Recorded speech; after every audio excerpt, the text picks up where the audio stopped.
And once again, a huge thank you to all of our financial supporters, all of our 87A survivors. You all know who you are.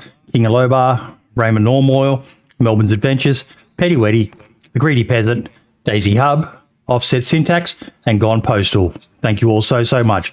Our two podcast bosses, Kenny Baker and Cinnamon, thank you so much. And a big shout out to our new live show chat, Roger Roaster. Thank you so much for joining, and we hope you enjoyed this week's show, ladies and gentlemen. All the best. And we are live in 5, 4, 3, 2, 1. And welcome to episode 157 of the DayZ Podcast. We are joined by Archie. How you doing, buddy? Good. Technical difficulties, but I'm good. Technical difficulties, he's getting there. Sadly, our guest is running late. Syl messaged me and said he'll be in at about 8:30. His train's running late or something like that. So, yeah, we'll get him on when he arrives. If anyone sees him pop into the Discord, give me a heads up in chat. But, yeah. A special shout out, as per the perk reward, to our Roger Rooster for being our live show Chad. Thank you so much for your continued support, mate. It means the fucking world to us. Plus a big one, just to let everyone know, we have a new emote now. I've added a DayZ Podcast bingo emote. So for whenever you get something on your bingo card, if you're a YouTube channel member, you can now use the bingo emote in chat to let us know that I've done something stupid or predictable. But yeah, Archie, interesting week, mate. Yeah, dude, it's been a doozy. Sorry, I'm still trying to get this webcam hooked up, chat. It's being a pain in the ass. Nah, it's all right, mate. It's all right. All right, let's have a look. What have we got on the agenda for today? Now, this should honestly be on the DayZ bingo card. I had a look at it and I saw that it wasn't. So I think our boy Skull Speeder needs to redo this card. But Lad, I don't know whether he's debating me or not, Archie. But he saw that some stuff's been happening with Survivor Games. I saw that, dude, and I got really excited, and I wish I wouldn't have. Mate, yeah, for those of us who remember the original Survivor Games that Brian, Soma, Lou, and the team all did, Survivor Games is on this sort of pedestal. And then when they released the mod, when they purchased Survivor Games off of those guys and they released their game, it wasn't what I hoped it would be, but it was definitely, but to be able to release what Brian and the team did back in the day as a mod, you could really only release the engine, but you couldn't really have the game running games like that because it was, more the event hype. Twitch had never really seen anything like that at the time. It was groundbreaking for not just DayZ, but for Twitch in general. I think they were getting like 70,000 concurrent viewers or something along that. I don't know whether that was in total across everyone's stream or just on the main channel. But they had a lot of massive names associated with it after the first one, the trial run. But I hope to God it's true, Archie, that they are still working on it. I just hope that there's kind of like still a market for it. I know a lot of people in the DayZ community will like it because people are very hungry for any kind of new content, like that Only Up server that came out. Yeah. Man, people are loving that because it's just something different. Yeah. And then back when what's that South Korean show? Hunger Games? Kind of like the Hunger Games. Squid Games. Squid Games, yeah. When that came out, they had a Squid Games, and I used to do the game show and people loved it. I just hope that, I know people are going to eat it up, but I think back in the day they said, it was kind of hard to judge it based on what they had to work with. I think they did their best, but also, like you said, it was unprecedented. So how do you market something that's never been done before? Exactly. And then Battle Royale pretty much came with PUBG, right? So which spawned out of Survivor Games, as far as I'm aware. Yeah. So it's like the guy there's a guy here in Jacksonville. He opened a rap shop And it's not tacos or burritos, it's wraps, and it's all based on the fact that he did a survey. What's your favorite fast food? Hot dogs, hamburgers, wraps, or tacos? And everybody picked wraps. So he opened a wrap shop, but no one knows what that is. So how do you market it? You know what I mean? So he's having a hard time because it's unprecedented. That's interesting. That's a conversation we need to have on something else, mate. But yeah, wraps. I fucking love wraps myself, mate. But that's. I mean, if you go by a taco shop or a burrito truck, you know what they're serving. But when you see wraps, a lot of people are like, "What the hell is that?" Anyway, I know it's kind of that was a comparison. Sorry, but yeah. So what he saw. Let me see if I can bring it up. There you go, screen, the Discord. Now, he put it into the DayZ chat, I'm pretty sure it was in. DayZ general chat. There we go. So what are these? Do you know what these are, Archie? What he was linking to? Let me see here. I can't really see. Let me pop it out quickly. DayZ experimental server update for 14th of July 2023. Build 117.0.1187. Last edited yesterday by Wendy. This build has not been seen in a public branch. And then there's something about experimental Survivor GameZ server depot 1042424. It could be that they're setting up an experimental server for a survival games. Hopefully, I mean that's what my excited brain comes to when I look at that. But that could be wishful thinking, you know. And then there's this thing from the 30th of May and the 31st of May. Experimental survivor game server depot, build ID, manifest ID. This literally only popped up today, folks. So I haven't had any chance to find out more about it. But I raised the question, Archie. Why is it still in the loading screen for DayZ? Play Survivor games. Only if you've got the mod. Only if you've got the mod, which you can't download anymore. Say, But they never bothered to remove it. Last week after we had that chat with Wiki guys, that a lot of people were messaging me saying, "Oh man, just so you know, it's only because you have an old account, you know." And I think it's kind of one of those kind of like, why do we still have an appendix? You know, just because it was there in the beginning, so it's still around. They haven't removed it. Like for me though, generally when it comes to websites and launches and things like that, companies like to keep it clean and crisp and all the rest of it. Remove anything that there's a lot of players who would. Survivor Games was free when it first came out, so there's a lot of players who would have downloaded it, and I don't think too many. There would have been some who uninstalled it, but the majority just would have. I'm not going to play that again in its state at the moment, but. I don't understand why. Surely it can't be that hard to clean up that from the launcher. Yeah, maybe there's some kind of inside joke there. Maybe they do plan on bringing it back. You know, you'd have to ask the producer. I think Impulse is the producer now. He could probably give you an answer if you email him. But yeah, I don't know. Anything I would say would just be wishful thinking. I hope so. I'd like to see it. I would definitely be playing that pretty consistently because, you know, DayZ, that's pretty much what everybody plays for anyway, right? Is that organic content running into people and getting PvP. So, I mean, if you had Survivor games, that would literally saturate pretty much every single, whether it's streaming or video content, long form content, or just playing. I think that would be a huge buzz for at least a couple weeks, you know, because it seems like every time a mod comes out that allows you to do some kind of battle royale, it's pretty hyped for about 2 weeks. And but this is if this were like official, yeah, that's what I was going to say. If it's official, it's cross-platform. You know, so Don Sibley doesn't have to figure out how to plug it in for everybody. And they've got options for, one of the traditional things with those sort of battle royale, King of the Hill style games is you have that encroaching circle, and they've got the gas cloud now. Mm-hmm. They could probably work out a way to code that.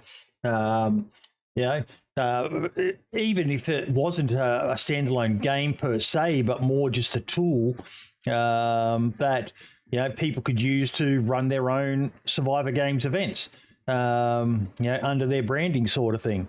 Just something, anything, because you hit on something earlier, that is there still a market for it? Me, I know I view Survivor Games with rose tinted glasses. It was during that magical period when I first discovered DayZ. Then I discovered they were doing these Survivor Games events, and I was like, holy shit, this is fucking next level. Like I said, there was nothing really like it at the time.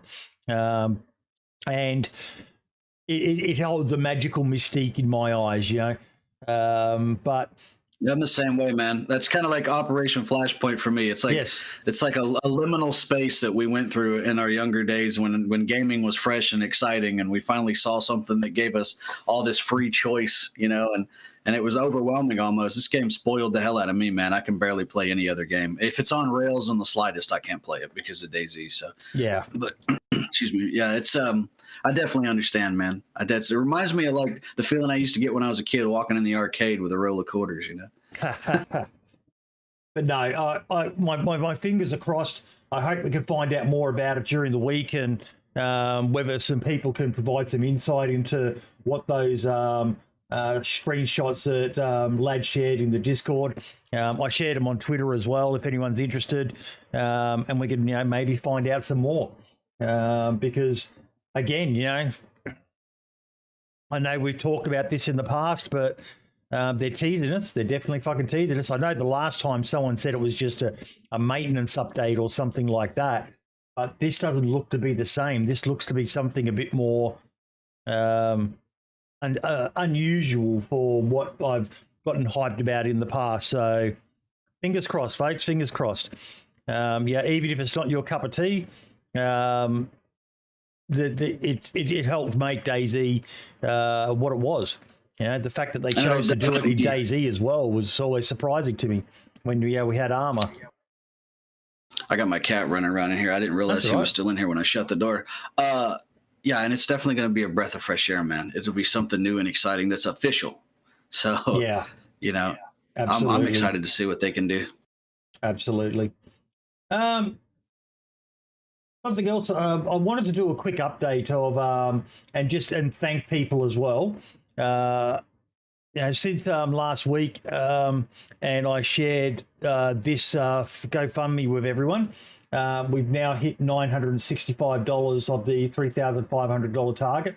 Nice. There is still time because, as you can tell, Blur's not an old guy, so they're doing an autopsy to try and work out what went wrong, sadly. So that has given us a bit more time to try to hit that $3,500 target to give him a proper cremation and a send-off. Unfortunately, he is all the way over in Western Australia, so I've got no chance of being able to go there to say farewell. But it'll just make a lot of people feel better if he could at least have a decent send off that pretty much everyone's entitled to. But sadly, like I said, he did have his demons, the poor guy, and he didn't have any family next to kin or anything like that. I've reached out to Mandy and thanked her for doing this. I can only imagine what it must be like, Archie, to know someone through gaming. It'd be like if something touch wood, if something happened to you or me, and then whoever was the one still alive found out what I'm the next to kin for Boydie. What the fuck? I'm in America, man. How the fuck am I? And it's hard enough anyway when you find out your internet friend passed. Yeah, and then to be lumped with that's a bad way to word it, but to be given the responsibility of organising their estate and all the rest of it, it's got to be a shock. So it's noble. It's noble that she did. It's a he or she. I'm not sure, but it's noble that they did, because they could have just gotten overwhelmed and said no. I don't want to deal with that. Yep. So once again, I'll share the link in chat with all y'all. And if you do have a few bucks spare, it'd mean the world to a lot of us who knew Blur. he was the character, as you saw last week in the video that I shared. A definite character. I saw you got the content. What is it? A copyright claim on that? it's why last week's episode's not out. I removed the song, but the episode was still, as always, because Archie and I just swear too much, and maybe other reasons, I don't know, but they said it wasn't suitable for advertisers. I appealed the live episode, so that's fine now. Then I did the upload of the edited version of the last week's episode, and then that got copyright claimed, and then, sorry, not copyright claimed, but that got struck down as not suitable for most advertisers, and I'm like, you just approved the old one. Yeah, when your channel's on, that's why I left YouTube, for the time being, because when your channel's under review, when you get enough reports and your channel's under review, it takes forever. They try to save themselves the hassle by just demonetizing all of your videos. Yeah. And it takes sometimes 2 weeks, sometimes a month, sometimes 3 months for it to come back. Yep. Now, the other one that I wanted to talk about, it's not a good one, this one, sadly. Matty Ice is still having issues with people stealing his fucking shit. Mm-hmm. So, long thread, I've had to file another DMCA through Steam to request for the takedown of another Bitterroot repack. This person, deceased, aka Riverside.ins, according to his Discord, is the root cause of all these repacks. He is a fraud and a thief. The deceased person is the same one that cyber attacked my cell phone and email address the first time I issued a DMCA. I've had to file 4 total DMCA requests against this person and an additional 2 against pawns of his from his shameless community. He is also the creator of the survival camp DayZ servers that illegally ran a server during my Bitterroot playtest period. He has made it clear that his intent is to scam the DayZ community and is happy to ride on the coattails of others' hard work. I once again urge everyone to steer clear of any server running the Bitterroot map or any of the repacks of it. It's a scam, don't be duped. They do not have any of the necessary files to run the map properly and have every intention of harming the map's reputation. The only true Bitterroot servers are the official Bitterroot playtest Matty Ice servers. You can join my Discord to know when the playtests are scheduled. Any other server is a scam. I also urge Steam to change their dangerous DMCA requirements. I should not have to continue putting my personal identity and my family at risk because you share my personal information with these thieves, and you should ban them from your platform. These people are why it's so challenging to continue making content for the great DayZ community. We get targeted and our content stolen and ripped off by selfish, toxic, bad actors, and we have to put our identity in danger to combat it. This practice is dangerous and unfair. And he just adds that he will be releasing Bitterroot to everyone once it's complete, but he wants to control it during the quality control phase. And I've got no issue with that. I like that he's actually doing it that way, Archie, because we've seen in the past so many servers get overhyped, and everyone look at with Essica.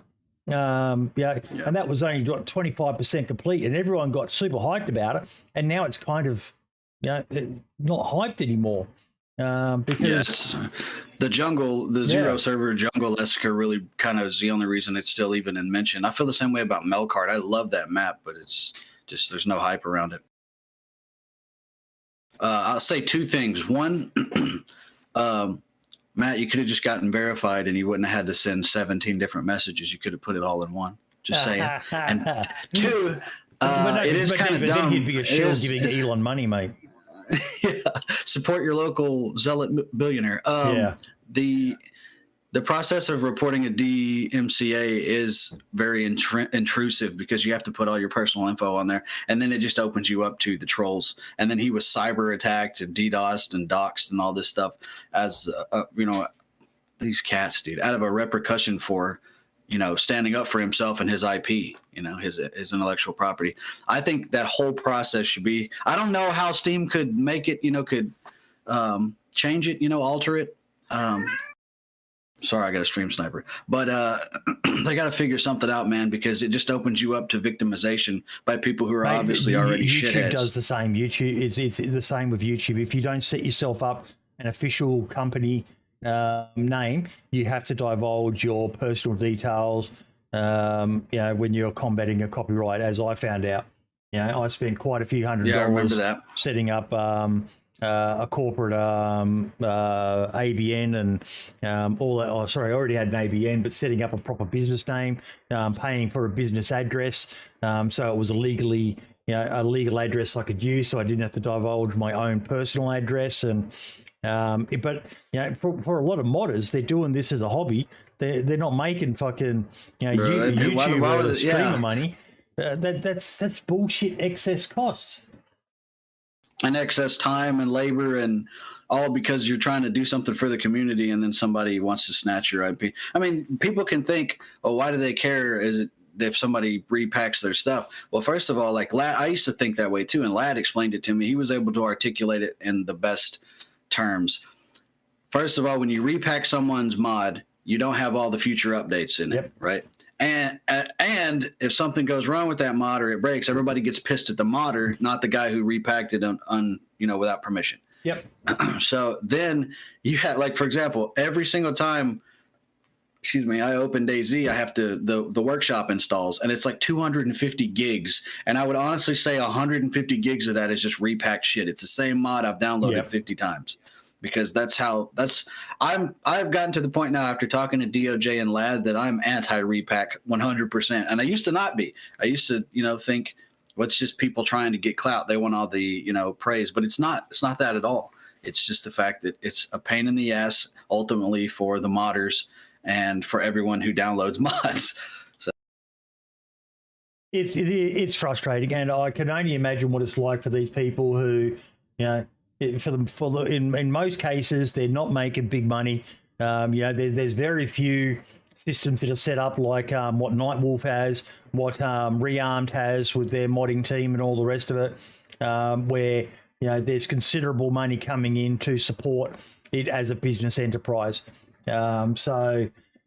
Pretty much unless you have like a custom server and that's what your mod's based around, you're probably not going to get any donations. Like we were talking about with Rag Tyson. Even with the ability to tip through PayPal, people don't really use it, for some outstanding game-changing mods that I've seen, the people aren't really, I mean, I don't think they're in it for the money, obviously, but it does help, and it entices and it incentivizes future modders to make future things that are, quality of life changes for DayZ, because like I say, every single, podcast, and it should be on DayZ Bingo. The devs are kind of just taking the most popular mods and turning them into vanilla features. So it's a good thing to incentivize modders to come out and give us new content. Now, do we have any UK boys and girls in chat? Raise a hand and let me know, because I have a question for you all.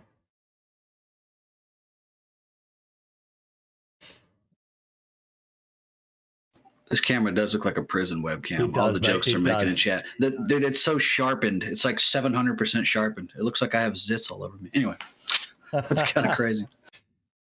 Come on, UK, represent in chat. Any of you's in there, because Face Fiction, the guys who are behind the DayZ movie, put out a tweet. Now, obviously, I'm still under a NDA with them. Because I signed it. There they are. now they're rogering up. But I don't know whether this is related to the DayZ movie or not. But they put out a tweet asking people, and I've shared it, and a couple of people have already responded.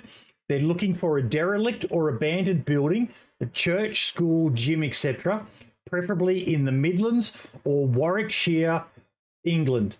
Please retweet so there's more chance that we find somewhere. Thank you. Now, Lex Diggler has said, hey, there is an abandoned shooting range in Burton-on-Trent. Pretty insane place, just off the Trent Bridge. Hit me up and I'll send a pin. And he's also said, check out Sinai House, and link to a website. So I'm going to share the tweet in chat with you all. But if anyone doesn't have Twitter but knows of anything, please put it in the podcast Discord, and I'll make sure that this information gets through to them. Because, regardless of what some people may think of the idea of a DayZ movie or TV show or whatever it's going to be, I fucking love the idea. But hey, oh yeah, I'm a DayZ fanboy. Yeah. Those all sound. I don't know if that's DayZ related, but those all sound like staple DayZ buildings to me, man. That they're looking for. Just saying. Yeah, that's kind of a church, a high school with a basketball court, a gun range. I wonder what they're doing. Let me get a stilted green and a double brown while we're at it. Yeah. But yeah, so the tweets in chat there, folks. Jump on it and let them know if you know of anything. And if you don't have Twitter, send the info through to us and we'll make sure it gets through to the team. If you've got any photos of somewhere, if you know of any YouTube videos of something that they can have a look at, I know there's a lot of people who do those. What do they call it, Archie? Is it urban exploration, or where they go to abandoned ruins and things like that? If you know, I of used any, to do that. Yeah. In Seattle, people don't know this, is Seattle was built on top of the old Seattle. It's actually 2 stories of a city, and urban spelunking, they called it. You could go down into the old town and the old red light district and stuff. It's really interesting. I'd love to go into the catacombs underneath Paris. I think somebody said in my chat, because we were talking about that, London, England is built on like 5 stories of old London, England. They just keep caking it up, like layer cake. So that's pretty interesting. I know I want to send that over to Bean because she hikes a lot. She probably knows a lot of those weird, obscure places like that. Yep. Yeah, I tagged Dave because Dave is at an event as well, folks. Plus he's had some medical issues, breaking his foot and God knows whatever else. And man, that guy he must live the most interesting fucking life. He thought I had excuses not to show up. Has he explained how he broke his leg? Boy, you didn't believe me when my grandpa died and I couldn't come on the podcast. Hard enough, son. I don't know if he did. No. But I remember. Don't know if your granddad died.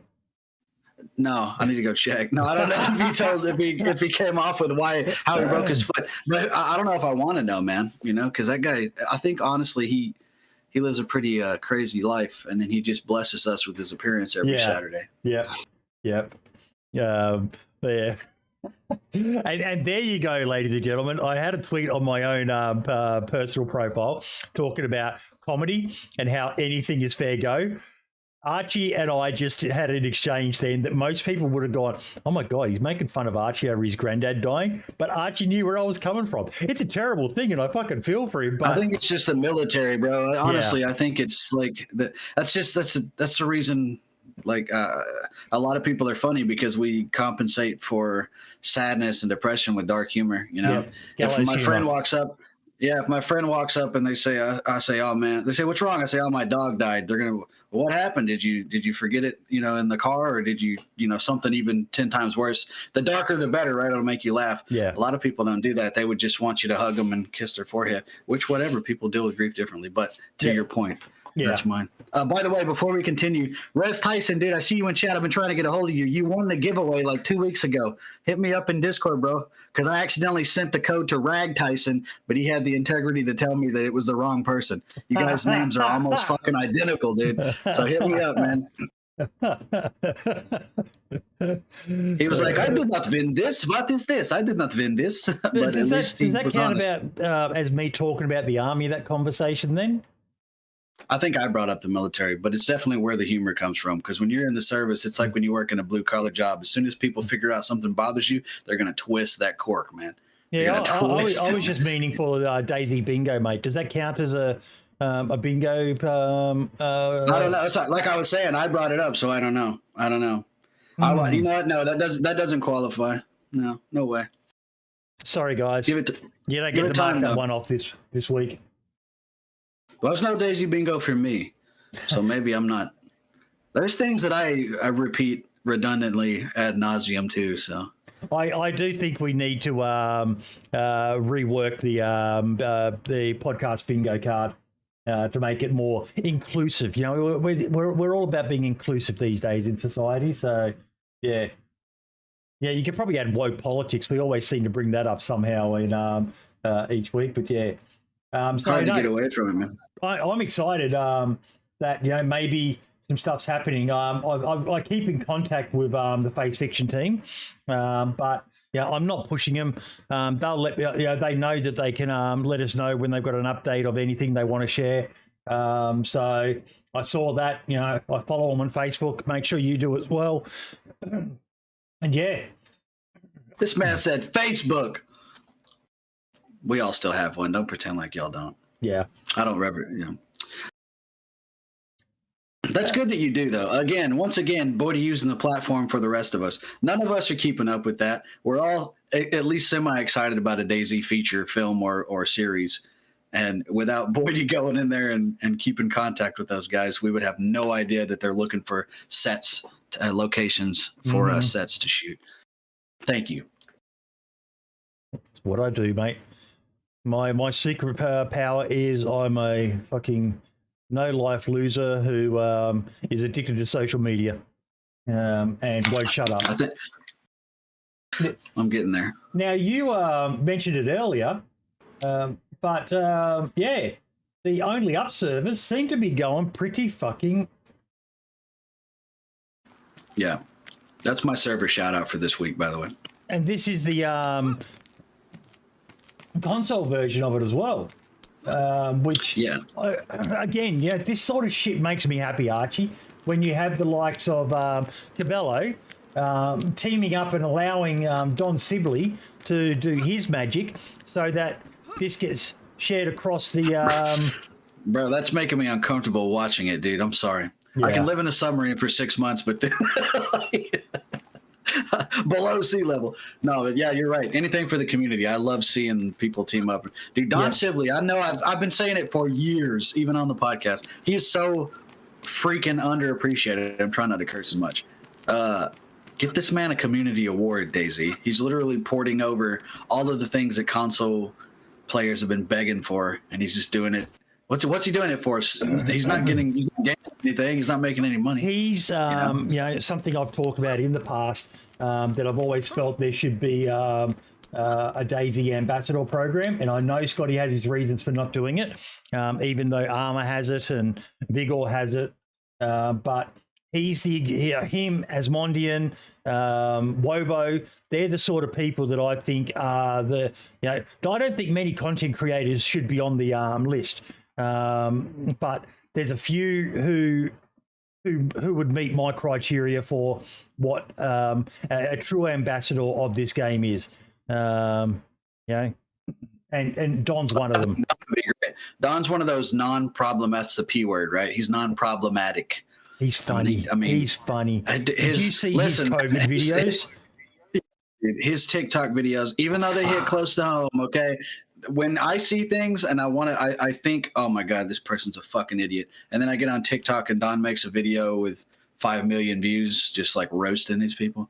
Have you ever seen the one where he trolled Will Ferrell, where he tried to get him to do the crossword puzzle? No. Have you seen that? It's so good.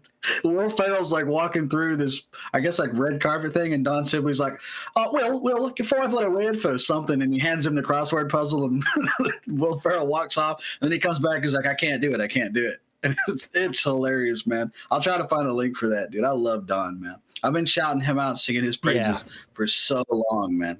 When I was losing interest and a bit burnt out on that, I even had talks with him about him taking over the DayZ podcast and 8780 if he was interested, because he strikes me as that kind of guy who could make it bigger and better than I ever could, because he's just such a fucking wholesome dude, man. Big bushy beard, and he's just a character. And the COVID stuff he was doing to all the people going on about Australia being a prison fucking colony and all the rest of it, and he's walking outside with his webcam and he's like, whatever side you're on the political spectrum, you can still fucking laugh at it, because it's just he's making fun of the ridiculous, just like social psychopathy that's going on. You know, I loved it. The one where they had the arbor plugs that keep bacteria and germs out of the trees from killing the trees. And they said they were webcams. Yes. The cameras against watching us, I was like, how is anyone going to take anything you say seriously now? I think that was the first one that really blew up for Don. I remember when that one popped up on my feed. I was like, that's fucking Don. What the hell? He was getting millions of views on TikTok during that, all just being a smart ass and poking fun at fucking... And that's he was literally doing like Ricky Gervais style comedy. Ricky Gervais has got that skit where he talks about his atheist tendencies, and he worked out that all he had to do was just post something seemingly innocuous, but because people had attributed him with being so anti-religious, all he'd have to do is say something like, happy birthday Earth, 4.6 billion years old today, and all the religious fundamentalists would be in there. We know what you're doing. We know what you're doing. And that's all Don had to do was just say something. Whistle, though, yeah, for sure. I love him though, man. Give that guy a check out. If you guys have never heard of him, look him up on Google. You'll see all of his links, and he's definitely somebody to follow. And he's the one he ported over the Nature Overhaul to console, which I mean, think about it. Console, you don't have any access to these other servers, these other maps. So something like Nature Overhaul is just unimaginable. And he does it, and he shares all this stuff as well. He's not doing it just to create his own mega community. And again, there's nothing wrong with that if you're running a good community and you're making special stuff for your team and you're running it like a business. So be it. If your people like what you're selling, they'll do it. But my heart always goes out to those people who do stuff purely pro bono for the good of the game, for the good of the community, to just help make DayZ bigger and better. Yeah, and there's never any real he's not asking for anything in return, he's just doing it. That's what I love that. I adore that. Yeah. I mean, I was heartbroken when he went over to Fartlight and was playing that, but at the same time, he was having a ball playing Fortnite. Is my cutting in and out at all? I think Chad said my mic was cutting out. It honestly, when he wrote that, I was thinking that it was a bit like that. It is like you're running at a high bit rate or something like that. It's a little staticky, but nothing major. Is that any better right there? Is that better? That is actually a bit softer. Okay, but... yeah. My gain was turned up. Thank you, Raze. I don't know how I did that. I must have been thoughtlessly stimulating myself or my microphone. Stimming. I'm autistic. I found that out actually. I have autistic spectrum disorder. That's not a joke. I had to go get tested because when I went to the VA, they were like, "Have you been tested for autistic spectrum disorder?" I was like, "What? Why would you even ask me that? I've never even considered myself that." And then I was telling my wife, I was like, it doesn't help that when we walked in, the lady goes, "Well, don't you look nice today?" And I went, "I woke up like this," as like a joke, but that's something an autistic Asperger's person would do, but it's just me trying to be funny, quoting a song, Yeah. And then I probably did look like Asperger, but I found out, I'm actually on the spectrum, which I don't know how to feel about it, but that explains a lot. And no one in chat is surprised. That's what Ray's was saying. Oh man, he's like, "Well, yeah, I knew that since I met you." It's like the Emperor's New Clothes. No one said anything, but then I was looking through all the symptoms when I went home because I was like offended. I was like, "What the fuck? This guy thinks I..." And then I'm going through all the symptoms, trying to tell my wife that I didn't have it, and like every single one of them hit. Like it was like they were writing it about me. I've been diagnosed with ADHD. Which explained a lot to me when I looked into it as well. I was like, "What the fuck are you talking about?" And they were, you have problems staying on track on topics, and you chop and change between, and it was like, that's why I'll be at home and I'll be in the middle of doing the dishes, and then I'll get distracted. I'm literally like Homer Simpson, that scene with the squirrel out the window, trying to stay focused, see the squirrel. And I'm so bad, bro. I'll be like, I'm gonna Google right now why birds whistle in different ways, why different species, and then I get on there and I'm like, oh, that's how the Roman Empire was defeated. Why did I get on Google again? What the fuck is going on? I do that, or my wife would be telling me something and I'll interject immediately something else because it reminded me, and if I don't say it right then I'll forget. But that's that whole, I swear, dude, it's even when I cut out caffeine, I used to think it was caffeine. It's just how my mind's wired, man. I think people who follow me on Twitter would probably go, boy, the ADHD? No, never picked it. 1 minute I'll share a fucking post about, gender politics or something like that. The next thing I'm sharing a post about a fucking ancient city in fucking Rome or Africa or something like that. Then I'm sharing something about YouTube creators, and they must sit there and go, like, how are we meant to follow what this guy's on about? He's yeah. My buddy, when I told him about it, my IRL buddy, he was like, well, yeah, bro, I've known the whole time. I was like, what do you mean? He's like, bro, you info dump the most random shit. Yeah. Like one time we were outside smoking and he's like, look at this caterpillar or this butterfly looks like a leaf. I was like, you know why that is? It's because throughout evolution, the ones that didn't look like leaves were eaten. So the ones that look like leaves and he's like, bro, that's the most spurg shit you've ever said, but you always do shit like that. I'm just interested in things like that. I'll go down, 5-hour loopholes about what the moon series in the asteroid belt between Mars and, I'm so interested in things like that, but I guess I know why now. I thought it was just because I was a dude with the internet access.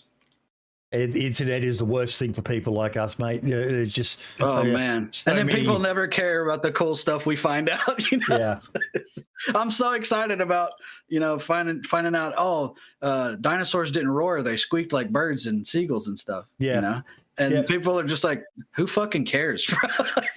That's goes against everything we were taught in school. If you share something about Kim Kardashian or Harry and Meghan or something like that, everyone's on that. But yeah.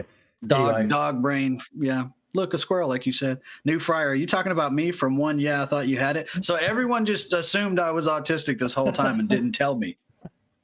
You just didn't tell me that I was autistic this whole time. There's really no need to. There's nothing wrong with you. You just. I wish I never would have found out, because now I look at my life through a different lens. And I'm like, that's why I only use wet wipes when I use the bathroom, or that's why I have to stack the dishes. I have to hand wash the dishes before I put them in the dishwasher. And I have to close the dishwasher 3 times to make sure it's closed. I have to hear the snap 3 times because then I'm 3 times certain, There's all these little things I noticed and I'm like, fuck, man, it's crazy. I'm 32 years old. It is what it is. We are what we are. Doesn't make it it doesn't make us any worse or any better. And personally, I find it fucking fascinating. It's like, wow, And as I said, I had my stroke, little mini stroke last year, and that really opened my eyes up as to what we all like to think we know what we would do and that we can control our bodies, but sometimes our bodies have just got other ideas for what was going to make us do. Man. It's so fucking crazy. Cincinnati. I still hate the fucking name Cincinnati. Every single time I see that city name pop up, I think about you laying there on that pillow. I was like terrified, bro, when I found out. I'm not gonna lie, it freaked me out. I'm glad you're all right, dude. The stroke needs to go on the DayZ bingo too. Cincinnati. That's gotta be on.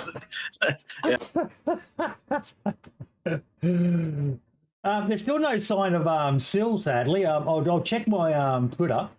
See if he's messaged me there. He's probably been held up again or something, but we might have to look at rescheduling him if he doesn't turn up soon. Just pop in if you are out there, man. You don't need an invite. Just jump in the stage, Syl, if you see it on the Discord there. A lot of people wait to be, like dragged in or invited in. Just pop in, man. Now, what was this game you shared, Derelict? Oh, Derelicts. Yeah, I've been talking to the dev. It's another sole developer. Like he's doing it all by himself. Yeah. I know it's not really DayZ related, but I love like survival simulators. Like I have like 300 hours in Stranded Deep. Most people hate that game. I fucking love it because I can just I said the F word, my bad. I can just veg out and listen to podcast or some audiobook to tickle my apparently autistic neurostimulation. But the game is about I think it's a plane crash or a spaceship crash, and you're stuck as a derelict on this planet, and then you have to. There's a story, obviously, and then you can build like homesteads. That's what attracted me, is because it has all those homesteading features, like a log chutes, water towers. You can irrigate your farms through water towers. It's crazy, man. It's crazy. The dev actually responded to my tweet because I'm so hyped about the game. I haven't it takes a lot to get me genuinely excited about a game. So like, and a lot of, you can really tell when a game that's in development tries to trick you into,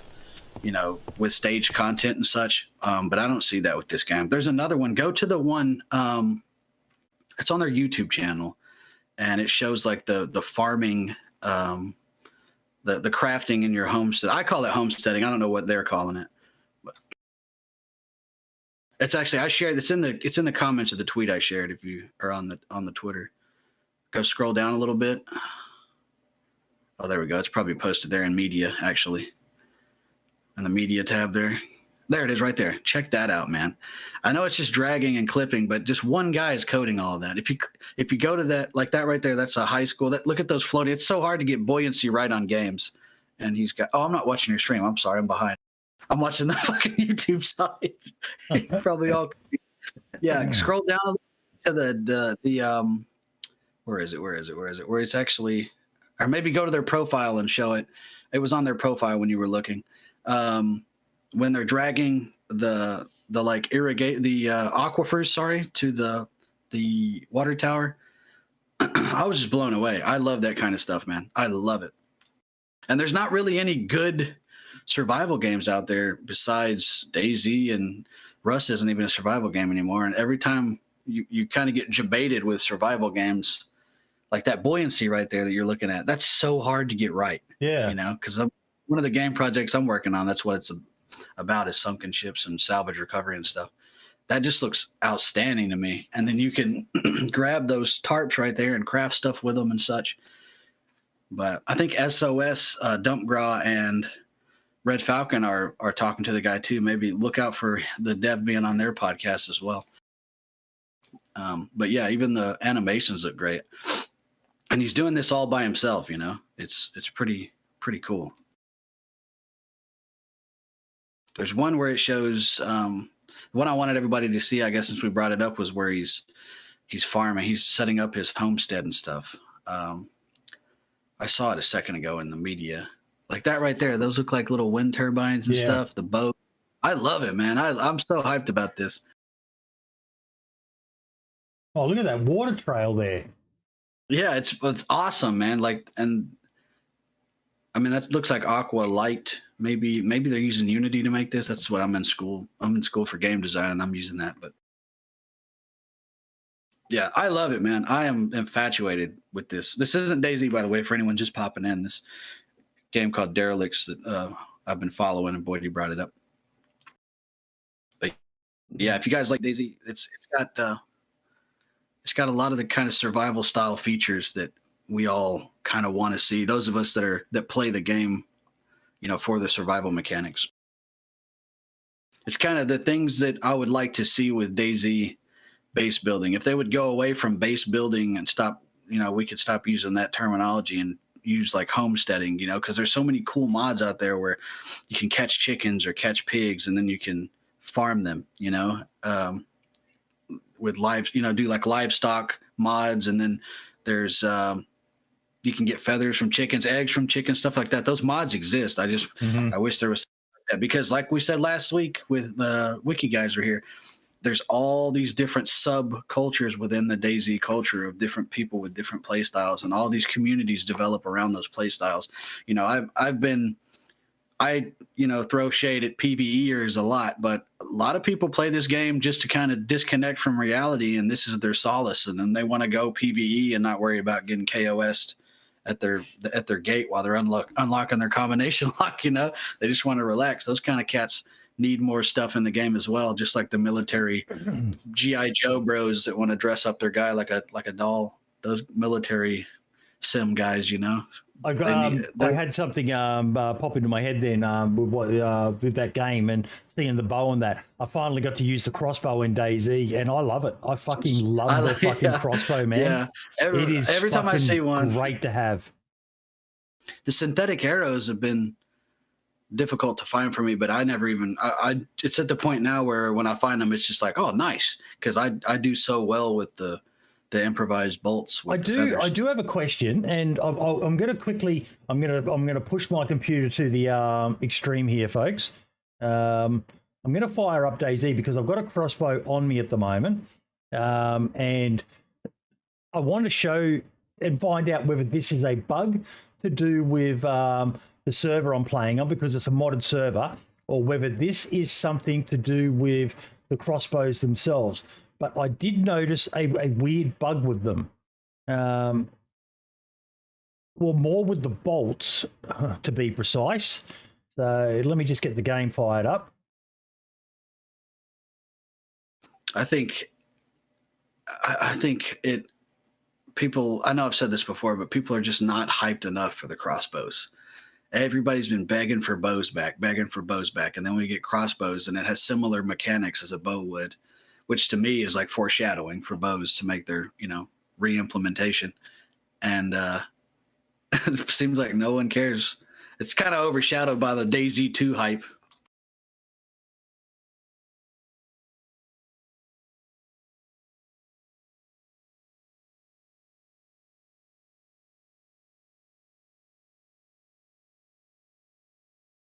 For anyone who's on audio only, Boydie's launching his game here. We're watching the loading screen.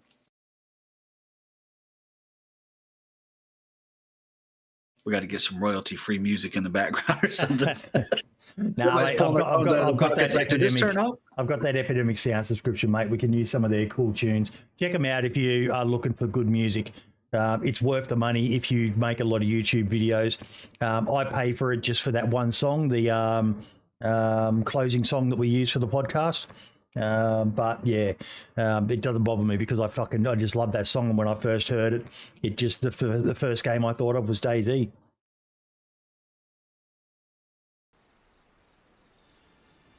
What the? Oh, the server's fucking restarting at the moment. It's all right. Well, we'll go to the next thing while it's loading. That way we keep everybody entertained.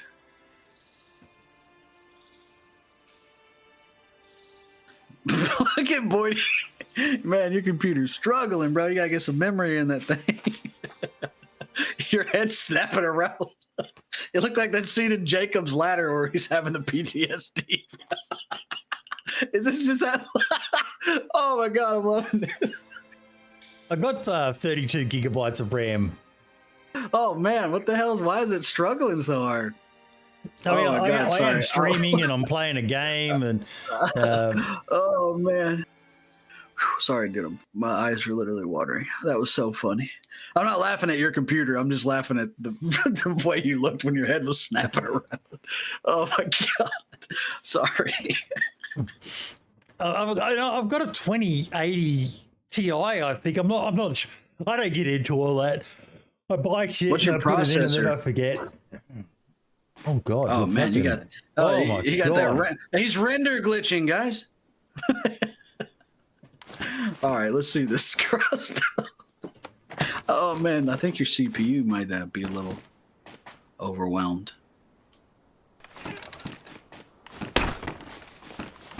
Jesus.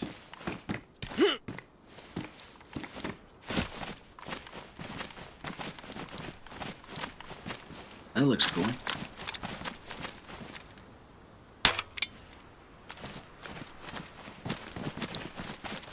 Man, the shadows on the bolt and everything. Look at the size of the bolt now, though. Oh, I see that. Wow. That's what I'm talking about right there. Yeah, and when you look at an actual bolt, I'll put those on the ground. Good eye.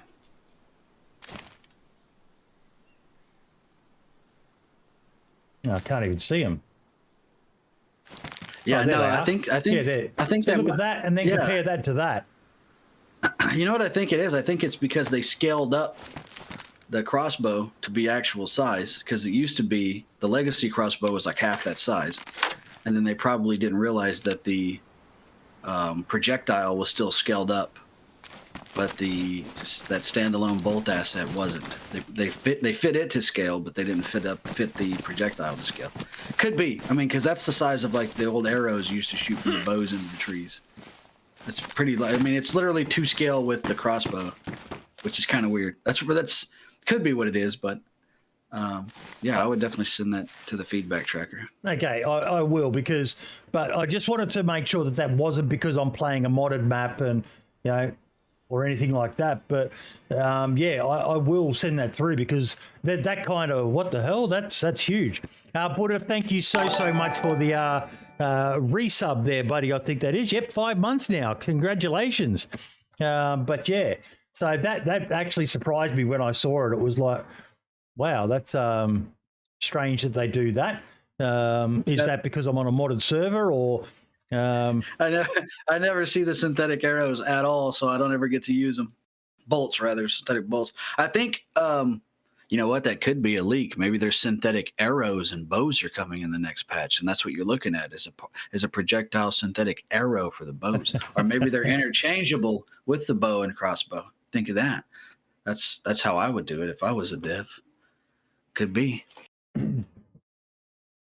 But no, I'm very, very impressed with them. There was something else I found out through the week as well. So I was playing on the Banover's server that I've been playing on lately. And because I play weird hours, I play during weekday time in Australia. So there's usually not a lot of people on. So I took my truck out and I was out doing Boydie things. I was looking for car supplies so that if I found any car spawns, I could fix them up for whoever was going to come along. I didn't need it, but getting the car going is usually a bit awkward, especially when you got to find tires and stuff like that. So I was picking up radiators and stuff like that, and just driving around the car spawns, as well as looking for building supplies for my mega base. I come across a car, and I was like, oh, okay, yeah, I'll see what that needs. And it needs a battery and a, hang about, it only needs a battery and a spark plug. It's got non-matching doors, and a cars don't spawn like that. So is there someone around? And again, being me, didn't get a gun out. I'm just standing there and I'm looking around, and the next thing, bang, bang, I'm dead. And I died. But when I saw the car, I went, I'm just going to take the radiator out and then put it back in, just in case, if there is someone here and they try to get away. So perfect. You know what? Before you continue, I was thinking, dude, there's no way Boydie had that much oversight. What's going on? Now you saved it. Yeah, you brought it back. Now I put a message in chat, just saying GG, well played. The bloke got me. And yes, I've been known to rant about KOS in the past, but you can never know why a person KOSs. Yes, there are some people who all they want to do is play DayZ to kill, get kills, create kill montages. That's not my thing. I'm not a fan of it. But if that's how you want to play, you do you. Most people, in my opinion, don't kill for that reason. They kill for a variety of other reasons, whether it be gear fear, just surprised, whatever. They may be desperate. You don't know why someone just has KOS'd you. I KOS'd someone the other day with a crossbow just because I hadn't killed anyone with a crossbow, and I wanted to see how effective it was. And I got him with a headshot, and it was an insta-kill. And it was like, okay, yep, they're good. I wanted to see how the trajectory worked and stuff like that. That's me. I'm usually a friendly guy, but even I can KOS. But I left the message, and a guy reached out to me and he said, Boyd, did you die up in the Northwest? And I was like, yeah. And he goes, fuck, man, I'm really sorry, because he knows I'm generally a nice guy. I'm trying to set up here you go, DayZ bingo. I'm trying to set up a trader. Do we have bingo cards, man? We got to get those. I've been actually looking to see if there's like an extension, an app, so we could actually make it a proper game that people can play while they're watching. So if you know of anything, hit me up, because I would like to do something like that just for the fun. Give you guys and girls something to do while you're watching, and a way to reward the live viewers as well. But he actually sent me a message and he goes, how did you empty my radiator? And I went, I just took the radiator out and put it back in. It empties it by default. And he goes, what? And I went, yeah. But it's why I also carry a screwdriver. So if it's locked, I can unlock it. He goes, wait, what? You can lock a radiator? Yeah, and I was like, it's crazy, bro. You could lock in the spark plug. You could lock in the battery. Most people know about being able to lock the wheels on, but it was genuinely, So I reached out to Wobo and I said, Wobo, this might be a good tip for you. And he goes, I didn't actually know. Wobo himself said to me he didn't know you could lock the car parks. And I went, yeah. And it's a great tip. A whole guide on the new cars. And like right before I posted it, I was told wait because there's like a new car coming out. It was the Hummer, right? Yep. And then all of the footage got corrupted. But I had all of that in the guide where you can use the wrenches to lock doors on, hoods, trunks. Yep. They need to make it where you can lock the cars with a lockpick. I think that's the only thing missing. But a lot of people didn't know. It was when the blowtorch came and made the wrench obsolete. And then epoxy can fix your car doors and your fenders and stuff too, your bumpers and everything. People didn't know that either. So, but it's pretty neat. Yeah, even again, this comes back to one of the things I would love to see them make that, could you imagine trying to drive with a battery not actually, the cable's not actually tightened onto the battery? They're just going to bounce off the minute you hit a bump and you're going to lose the power to the car. Spark I'm plug, the guy, even the spark plug, you should have to use a wrench to remove the spark plug. I've never seen a spark plug you can use a screwdriver to fucking put in and out. You can't even lock the spark plug in. That's the thing. It's the only thing you can't lock in. No, you can. I'm pretty sure you can. So all the tests I did, the only thing you could not lock in was the Sparky. You can lock in the battery, the radiator. I'll have to check that. I could be wrong, but and then I'm the guy that says they should bring, because right now in the files you have the fan belt for the radiator, right? So if you peg it out too much, it'll snap. You have the motor oil, and then there's brake fluid. There's all these different things. And then back in the day in Legacy DayZ, you had to use glow plugs for the trucks. Yes. You don't have to anymore. There's no spark plug required, but glow plugs are in the game now. So maybe they are planning to fix that. I know it just makes everything more intricate, but I mean, a lot of people don't even know that you can take a dually tire. If you find a dually tire and use you can split it. With the, and then, the tire iron. Yeah. But I want to get back to the radiator one, because this guy was genuinely stunned that you could lock it in. And I said, when I travel in a car or even when I'm on foot, if I find a screwdriver, I grab it. It's a good little dual purpose weapon. You can use it to stealth kill zombies now. Skin chickens, skin cows. But that's the main reason, because it doesn't happen a lot, but there'd be nothing worse than if you see a car and you're pretty sure it's been stashed there for players. It's a great way to, if you're on your own and you still want to be able to go away from the car, because the car might not be at a good location for you to be able to hang around. You might not have a landmine to booby trap it.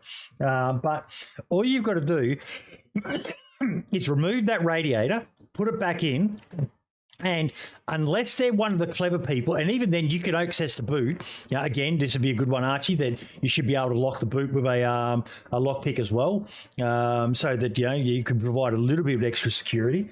But if you come across someone and they've got a car and you think that they're around, remove that radiator, put it back in. They're going to get in their car and they're going to try to drive off. And if you're not there for that moment when that happens and you can't ambush them as they're doing that, it gives you time, because they're going to have to stop. You can't drive a car far with no water in the radiator.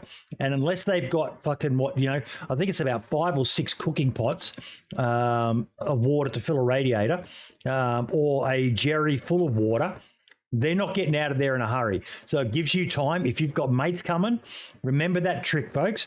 Always carry a screwdriver for that reason, because it only takes up 3 slots. It's dual purpose, and it could give you one of the best ambushes of your life.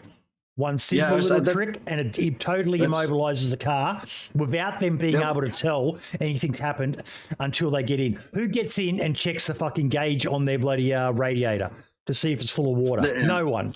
Yeah. These are good points. The other thing is, make sure you keep a screwdriver on you if you locked your parts in, because there's been so many times I've wrecked or been shot at and they've hit the battery and ruined it, and I couldn't take it out because I didn't have a screwgee on me. It's the most versatile tool in the game, I think, man, honestly, because like you said, there's so many different utilitarian means, for it, or uses for it. So it's perfect. I always grab them. People always ask me, why do you always pick up clothes and screwdrivers? Because I make rags, and I can make a mask and gloves, and I don't get sick. But yeah, I love it. Good advice. And perfect timing, ladies and gentlemen. Our guest has just arrived in the Discord. I've just given him the role, so he should be joining us any second now. DatGuySyl. Have you seen this? So Scale Speeder just sent me a PDF of the Boydie Bingo cards. Is that what we're talking about? Yeah. I love it, dude. I was trying not to laugh over you while you were talking about the screwdriver. That is so cool, man. Thank you, Scale.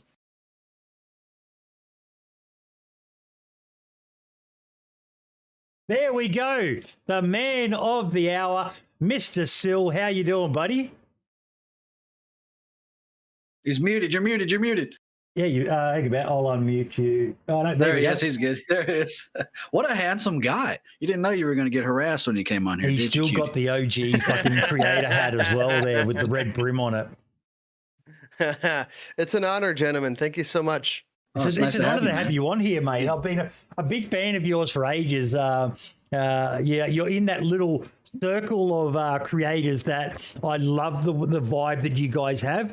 You and JLK and Baba and all the rest of you. You're just kind of over there doing your own thing. I never see any drama coming out of that group. You just all seem to be. It's a really good vibe you guys have got over there, mate. Absolutely. I do have to say, we haven't been playing as much together as we most likely want to, just because everybody's kind of doing their own thing. Everybody has very busy agendas. I know that JLK, Sour Swede, and Baba, as of recent, are working very hard-working individuals, and they kind of got their own thing going on. So we used to play a lot together, but because of life circumstances, we kind of got split up a little bit. But we're working behind the scenes to come more and more together. Have you guys discussed any further? I remember something from a long time ago, and even though I'm not active in the comments and in the streams when you guys stream and all the rest of it, I do keep an eye. And I remember you guys had an idea, and I thought that would be fucking interesting. A DayZ streamer house. That was indeed. I mean, you caught me on that one. Yeah, true. We did have.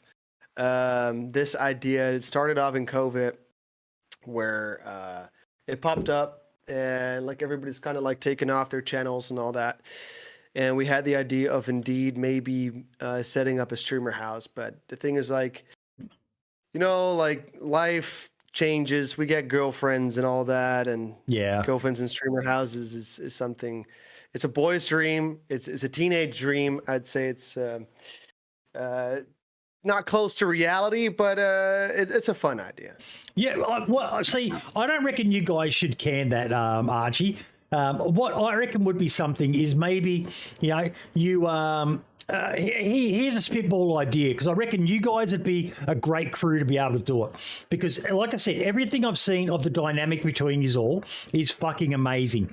You're a good bunch of people. I remember, I've actually got a bone to pick with you, and I'll put it in now so you can start organising your defence. But I was fucking disappointed when you didn't continue with your podcast, because I loved your episode. Because one of the problems that I've always had here is it's a bit of an old man's fucking boomer point of view on DayZ and all the rest of it. But I loved a podcast that was just full of young, exciting, talented creators talking about DayZ. And that one episode you did, I loved it. I listened to that episode and just, you could see the genuine friendships and all the rest of it. And that's something that I was really hoping you guys were going to continue. And I hope that you do continue down the line. But to get back to the original point, there's my ADHD coming in, Archie.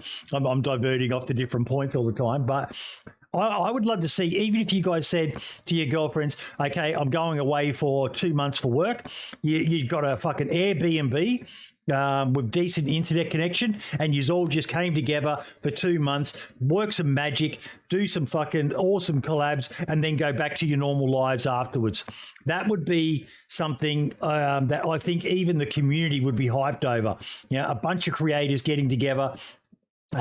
You could do some live streams, of from the house and what you're getting up to, and just share a bit of having fun. And I don't know about if anyone in chat would like that, but I think that'd be fucking awesome, Archie, myself.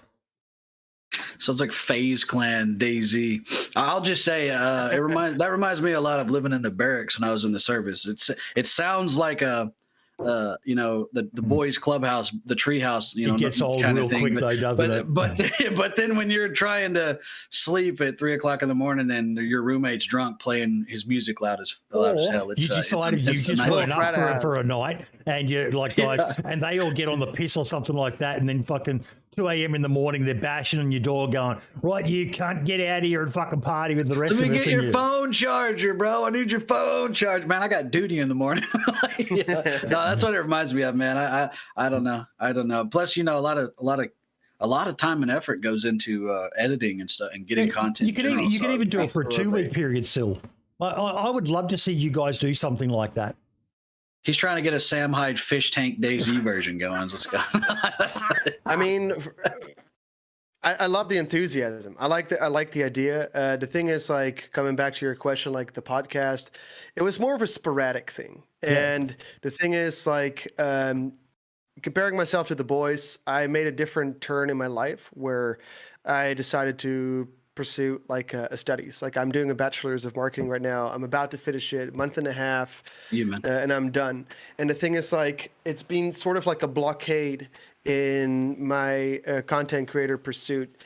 I had a moment, an opportunity, I would say, where I could have like started as a full-time content creator, but I thought, hey, I have the studies going on. I did make this decision in my life compared to the other guys, and it's not to like blame them for anything, but I thought it was a safer bet to pursue a degree rather than becoming like a full-time DayZ content creator. And sometimes like it's sometimes a difficult thing because like you see the potential that you have, and it's a difficult thing to fight yourself where you kind of like you want to do something you enjoy doing, and the studies is not always something you enjoy doing. And I couldn't pursue like the podcast because I was simply occupied with my studies. But that doesn't mean that it wouldn't like happen in the future. And the thing is, I know that the boys are open for that. JOK, Sour Sweet, Baba. We've recently coming more and more together. And one of the things that we should and that we are working towards is like getting to know each other on a personal level. Because we all live in different countries. Mm-hmm. I live in the Netherlands. I am from the Netherlands. JOK and Sour Sweet are in the UK, and Baba lives all the way in New Zealand. I've got to say something as well quickly, sorry. You Dutch people, your English is so fucking good by comparison to nearly every other European nation that isn't England, that isn't a native English speaking. Like, you can barely detect it in most Dutch people, their accent. That's me personally. That's because I'd rather speak English than Dutch. Have you ever heard Dutch? Dutch is horrible. It's not a romantic language. Like my girlfriend is like learning the language right now, and I always say like it's not a nice language to learn. The grammar sucks, and it doesn't sound. So she's not Dutch herself. No, she's not Dutch herself. No. Yep. Nobody in the Netherlands is actually Dutch anymore, according to.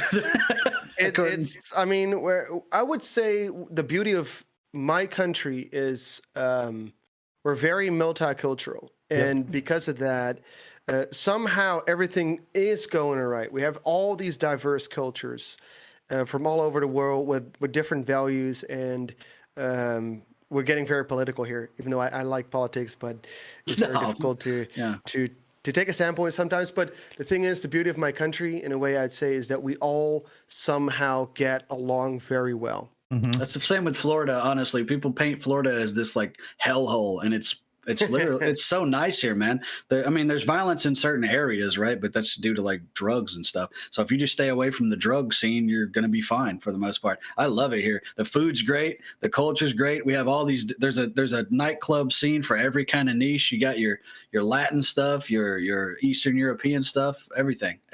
African American stuff. It's like you said, a melting pot of culture. It's beautiful. I love it. It's so vibrant. Because where are you all from in your little clique? Like I know Babu, he's New Zealander. You're Dutch. Yeah. JLK, the rest of them, where are they all from? I do believe JLK is from London, UK, and Sour Sweet is from Cornwall, UK. Yep. So like that's the southern part of the United Kingdom. But I learned the English language when I was like I spoke it fluently when I was 10. I learned it mostly through video gaming. I do have to say I've been a hardcore nerd in World of Warcraft. I used to play World of Warcraft for 10 years. Yep. And that's a game that you're kind of like forced, you have to communicate with people. And because you're being pushed to communicate, you learn, and over the years you develop the language. And I do have to say I did develop like an American accent, what a lot of people say, because some people are like, hey, you've got a very Minder style Dutch accent is what I've noticed. Minder's the same. I mean, a lot of people think he sounds American. I mean, I met a guy like 7 years ago, which became one of my best friends. He's an American guy. He lives in Germany now, and we met online, and we used to play every single day. And subconsciously, I do believe I kind of took over the accent because you talk to each other every single day. And I don't know, like if I would move to the UK or to Australia for that matter, I do believe at one point you slowly develop an accent as you become more and more relaxed with that individual or with the people around you, and you kind of adapt to that. I think you could do a better Australian accent than Archie does, that's for sure. Good day, mate. I love the accent. You know what it reminds me of? It reminds me of DOJ, because when we first started playing together, his English is pretty bad. So now he speaks English, he speaks English, but in a Southern accent, because he learned it from me in Red Dead Redemption 2. So he's like, I'll say, hey man, you want a game today? He's like, I ain't got no time for that shit, boy. You know, it's so funny. So what? I noticed that. Sorry, go Archie. Go ahead, my bad. I was going to say DeOne, he's the same way. He's from Australia, but you talk to him and he sounds like he's from America. He has zero Australian accent because just like Syl just said, he spent his childhood on the internet talking to Americans or watching American television, or like DOJ said, he learned most of his English from Grand Theft Auto San Andreas. So pretty cool. I mean, it's how much you expose yourself to the language, I'd say. There are a lot of Dutch people that have a very strong accent, or some people that don't speak the English language. I think it's very difficult because definitely in this day and age, you need to speak the English language. Otherwise, you can't connect with the world. But the crazy thing is, compared to like the most European countries, is that here in the Netherlands, we have everything which is in English subtitled. And if I lived in Germany and in Austria for a year, and in those countries, it's all dubbed.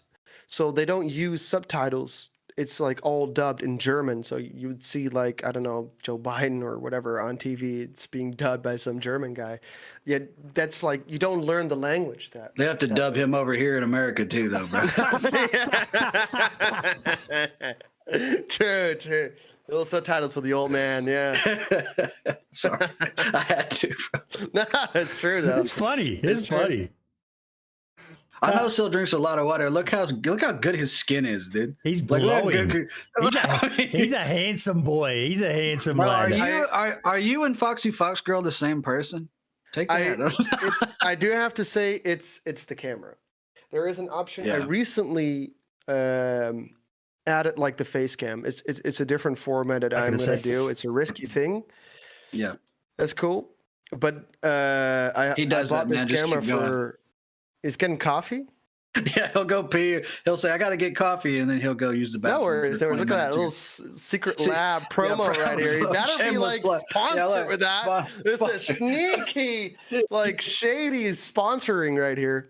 It turned around just perfect. Yeah, almost perfect. No, but this camera has like some built-in skin smoothing option. Oh, I need that because my camera looks like I'm talking to my wife from prison, according to chat. My other one broke, so I'm having to use this gimpy one. But yeah, I used to have like a Logitech one, and it's still good. But I think in the long run, if you are going to use a face cam more frequent, then I don't know why you don't, man. Well, actually, I do because I've been there. I used to do it, and now that I can just go on in my pajamas and not have to worry about it, it's so much nicer. I can pay more attention to my quality of my content than how. Am I blinking too much? Like, I mean, it's you give away a sense of privacy in a way, right? Like, absolutely, we all do things subconsciously that might look weird for others, and Yeah, having a camera pointed at you constantly sometimes could be a bit, feeling uncomfortable. But I think in the long run, especially for a content creator, if you take that serious, then uh, you gotta need to show your face in a way. I think it's a better way to bond with your audience. That's why you guys are also showing your face here, right? Like, if there's no face to be shown, then you're talking to a wall, right? And they can see your facial reactions to things too. And look at oh, now he's plugged in the chair. Batman edition. That's a nice chair.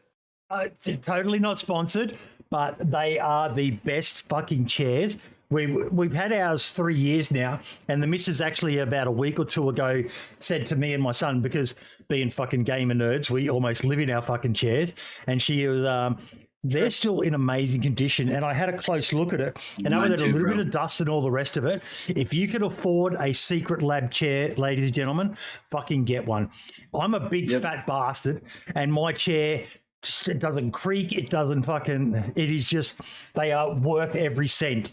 They really are, dude. I know you can argue that you could just buy a cheap chair and just replace it, but I honestly think these are that well made that they outweigh that they'll pay out in the long run. They're comfortable. Yeah, I mean, have you got one as well? Have you, Sil? I don't have a Secret Lab. I'm very fortunate. Like when I was studying in Germany, like I had a wooden chair in my apartment. Like they gave me an IKEA wooden, like a chair you would like fold out in your garden. Like a dorm chair? It was like a garden chair, like a wooden garden chair. And it was there like along with like a simple ass desk. I paid like a lot of money for the apartment. It's stupid, right? Furnished apartment with lawn furniture in it. Man. Yeah, it's like it was a huge scam. But like my girlfriend was so sweet that on my birthday she gave me this gaming chair, and I'm very, very fortunate with that. Oh, you'll never you can't get rid of that no matter what. No, you're a smart man, mate. If you get rid of that, you're a dead man. So I totally understand why you're going for that one, but yeah. runs into the house fire, comes back out with the chair, not the cat. Yeah, so you kind of answered, because I did notice that you had gone a bit quiet there with your content for a while, and you've kind of answered that now that you've been doing your studies in that. The question I have for you is marketing. Yeah, that's a great skill to get into and learn. Do you have a focus with where you're going with that? And also, fucking Rager in chat there, banged the chick on top of my Secret Lab chair one time. Jesus Christ. Overshare. Can you send me the link to it, mate? Have you found that it's helped you with content? Because there's a lot of people who don't market correctly. I'm guilty of that myself. I watch a lot of the stuff. Get your bingo cards ready, folks. I watch a lot of Devin Nash. He talks about that sort of stuff. But what have you learned that you feel now? Have you been able to give your boys any tips in that as well? I do have to say, during my studies, because like universities are lacking a lot of like modern studies, like I feel like I didn't learn anything about social media marketing or like e-commerce or SEO, SEA, all the technological terms. I keep hearing that. The thing is, for like a university to adapt to that, like what came out today might be outdated next month, right? We had TikTok coming up, a new platform out of nowhere, and all the companies nowadays are on there. And we have now like Meta Threads, another platform. It's very difficult to keep up for universities with the developments in social media marketing. I was very fortunate enough to do my internship at a large gaming news company, which is basically like a competitor of Dexerto. And I learned a lot there. And the coolest thing what I did there is like I created a TikTok format. And I do believe marketing and nowadays is very important and essential to apply to your own brand. I mean, for you guys as well, I think the most important thing is to look what is already successful and what are other people doing, and how can we take that and give our own spin to it. You don't have to reinvent the wheel. That's taken a lot of time and R&D and whatever. It's just see what the success story is of others and kind of give that your own original spin. And I think nowadays with marketing is like, you can't learn that in a book, right? Marketing is all about trial and error. It's the same with like sales. I've had a sales job for a very long time before this. You are a salesperson. You can't become a salesperson. I don't believe that. You are good with marketing, and you can't learn that. You have to kind of have like a creative eye to certain things, and it's all trying and seeing what works for you and what doesn't work. And especially in the YouTube scene, you have to do a lot of research. You have to see, okay, why did my video do very good and why did it very bad? Like, what is the retention? Which moments? Like, and as of recent, right? Like, if I look at my videos, the last 20, some were good, some were very bad, because you really have to put yourself into, when it comes down to DayZ, you have to put yourself into the eye of the customer. And people are watching your video in their spare time, which I think is already very cool, because you can do whatever in your spare time. You can have a fun time with your wife. You can have a fun time with the boys outside. You can play golf. I don't know what you're going to do in your free time, but somebody decides to watch my video, and that's already something, right? You got the attention of somebody, and you have to think, okay, there's going to be a part where people want to look at you looting in the game, a part where they want to see you building a base, and a part where they want to see PvP, right? You have to keep the people entertained. Pacing. And exactly. And personally, what I came to a conclusion is that when you're playing on vanilla servers, grinding and getting content is extremely difficult. So eventually, as a content creator, you have to move over to modded. Yep, and it sucks because everybody hates change, and you have to adapt to an entirely new gameplay scenario. Absolutely. I know exactly what you mean. You said about you're looking back at your content and that. What's your thoughts on the current meta of, in particular, with relation to thumbnails? Now, I saw a tweet from, I think it was Anti-Hero. I love that guy on Twitter. We don't agree on a lot of stuff, but I love his approach. And he said, I don't fucking care how many hours you have in DayZ. Stop fucking telling me in your thumbnails and all the rest of it. And I replied to him and I said, yeah, and this goes across the board with YouTube in general.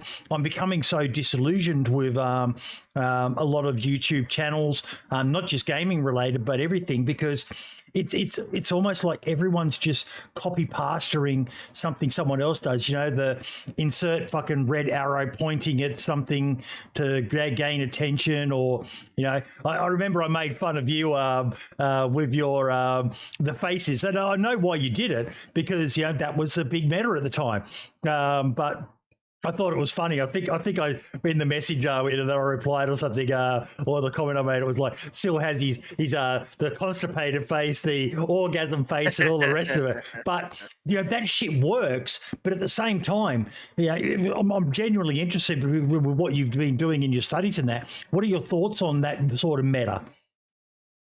Well, the thing is, like, YouTube compared to like YouTube 5 years ago has changed dramatically. 5 months ago. Exactly. I mean, the platform itself is changing so fast, and like with all these other platforms, like the attention span of people decrease a lot. We have TikTok, we have now YouTube Shorts, and everything like that. So it's very difficult to get people hooked onto your content. And there used to be like a subscriber feed, right, where people would actually see your content nowadays a lot. And what happens now is, like, for your content to be pushed is like you land on your homepage, right? So everybody like that refreshes their homepage on YouTube gets like 12 like thumbnails, and those are your subscribers as well. And the algorithm, as far as I know, right, like I'm still studying it. I'm studying it almost every week, every day. You have to do that. Is like you're competing against 12 thumbnails, right? And those are thumbnails that are maybe DayZ content. That could be Joe Rogan up there. That could be you guys up there. That could be how to cook pasta, for that matter. and you have to make a thumbnail that really stands out. And you have I've got your, I don't know if you're watching the stream, but I've got your YouTube page up now, and we're looking at some of the various, and you can see a clear evolution of your thumbnails over time. Some things are sticking in, like the classic red arrow. But you know, there's the constipated one and the orgasm one and the sexy motherfucker one right here. But that shit works. I'm bringing that back. I'm actually bringing that back. Like I said, I noticed that in your lives. Yeah, for sure. I think the one thing that before we go on, you said you're not learning about the new stuff in school, which I had to take a Udemy course on it because, like you said, they don't teach it in legacy colleges and stuff. Is branding. Branding is like the biggest thing, especially, and you are right about the thumbnails. But if I know that Syl uses the face and the arrows, then my eye subliminally is going to go straight to that because I recognize it. You know, a lot of people are oversaturating, and the thing about people complaining about hours in the videos is, first of all, YouTube's telling you that works and that's successful. That's going to get clicks, and then people are complaining about it and still freaking clicking it.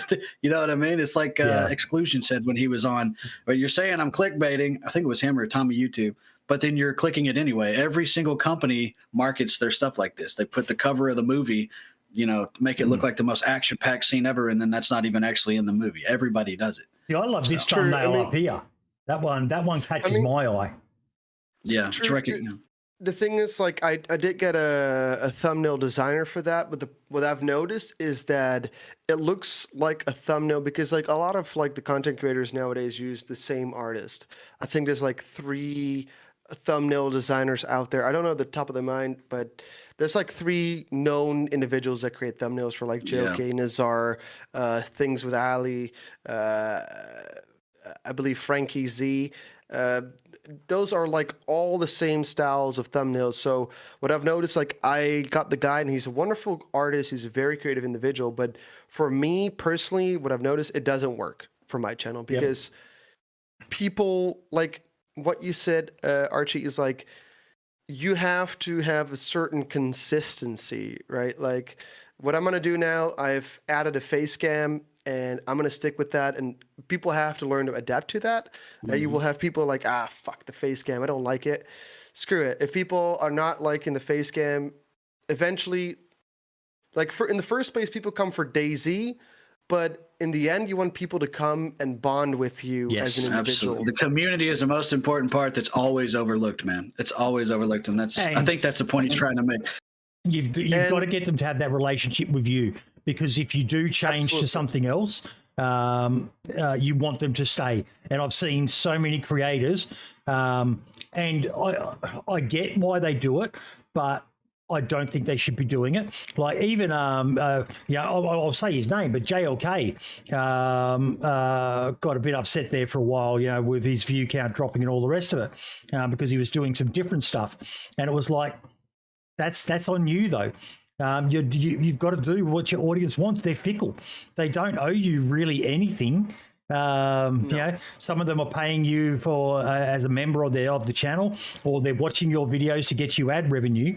You can't make them do what you want to do. Like you can't make them enjoy what you want to do unless you make it enjoyable for them.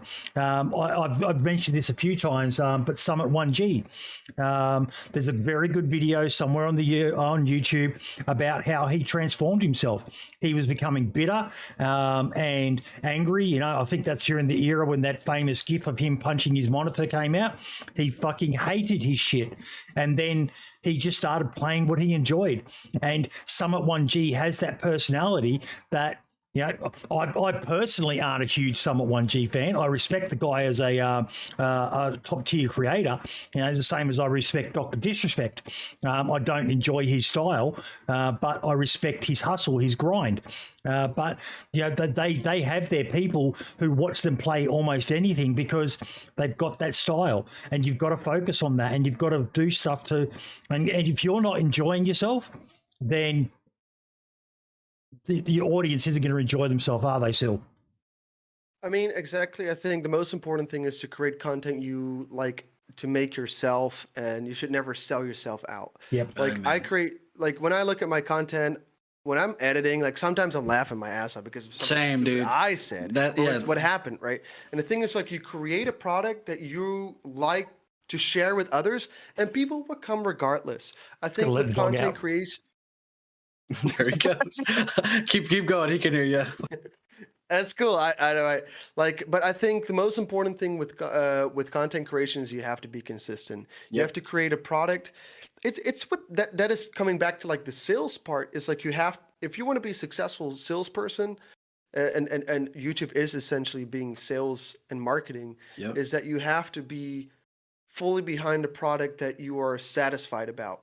I'm not going to sell this iPhone here if I don't support the company or I don't like the product at all, because that you will reflect that to your audience. You also start despising that, and you start hating it, and then you don't want to do it, and then you're not motivated to sit and edit for 12 fucking hours. You know what I mean? I agree 1,000%. But to your point, I made DayZ guides. I had the chalkboard background. Everybody recognizes my thumbnails for my DayZ guides, right?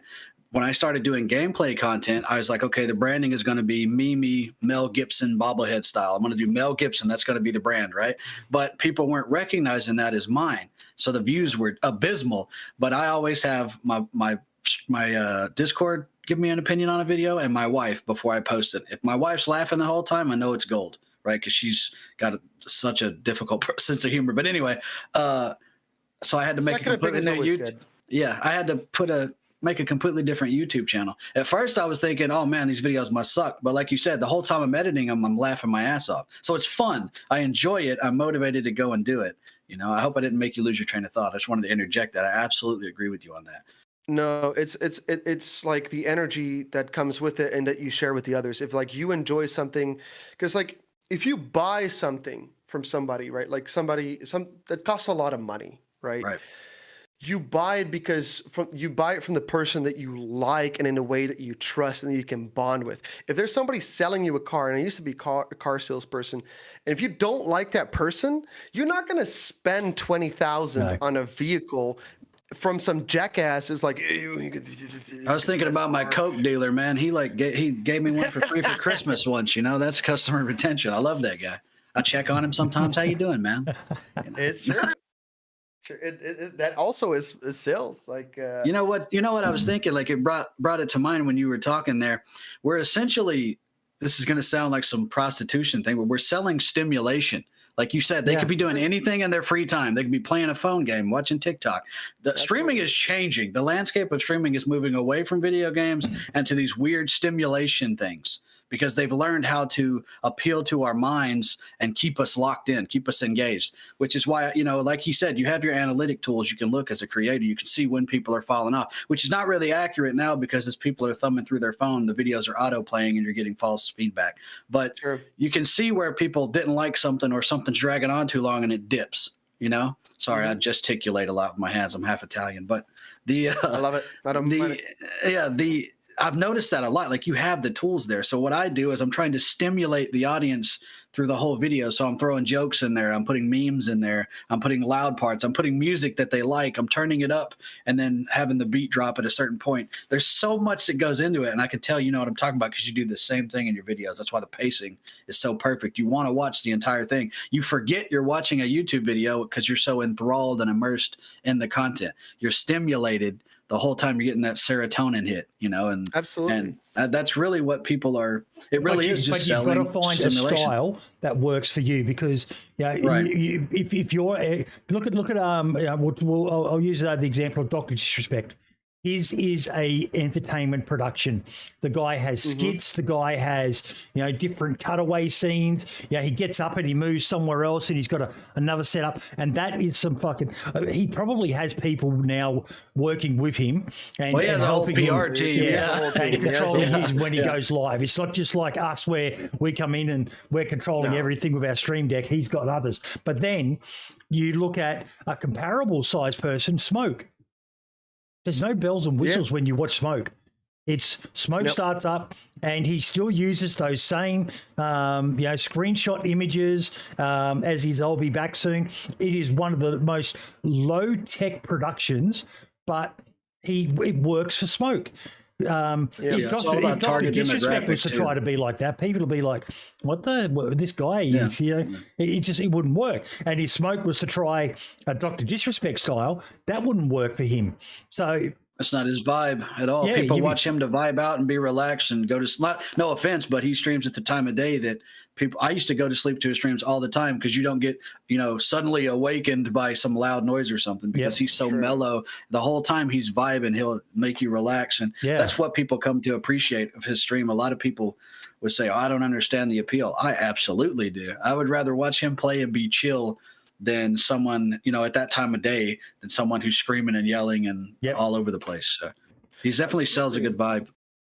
I mean, the thing is, like, these individuals got into a certain place where they figured out, hey, this works for me. If you look like a Dr. Disrespect or any big content creator, hell, Mr. Beast for an example, they all started off with like things that didn't work, and it doesn't work for a long time, and you have to try and change and adapt, and till you find something, okay, this works, and then try and change again and again and again and again, till you have a formula that works for you, and you can build a community around that.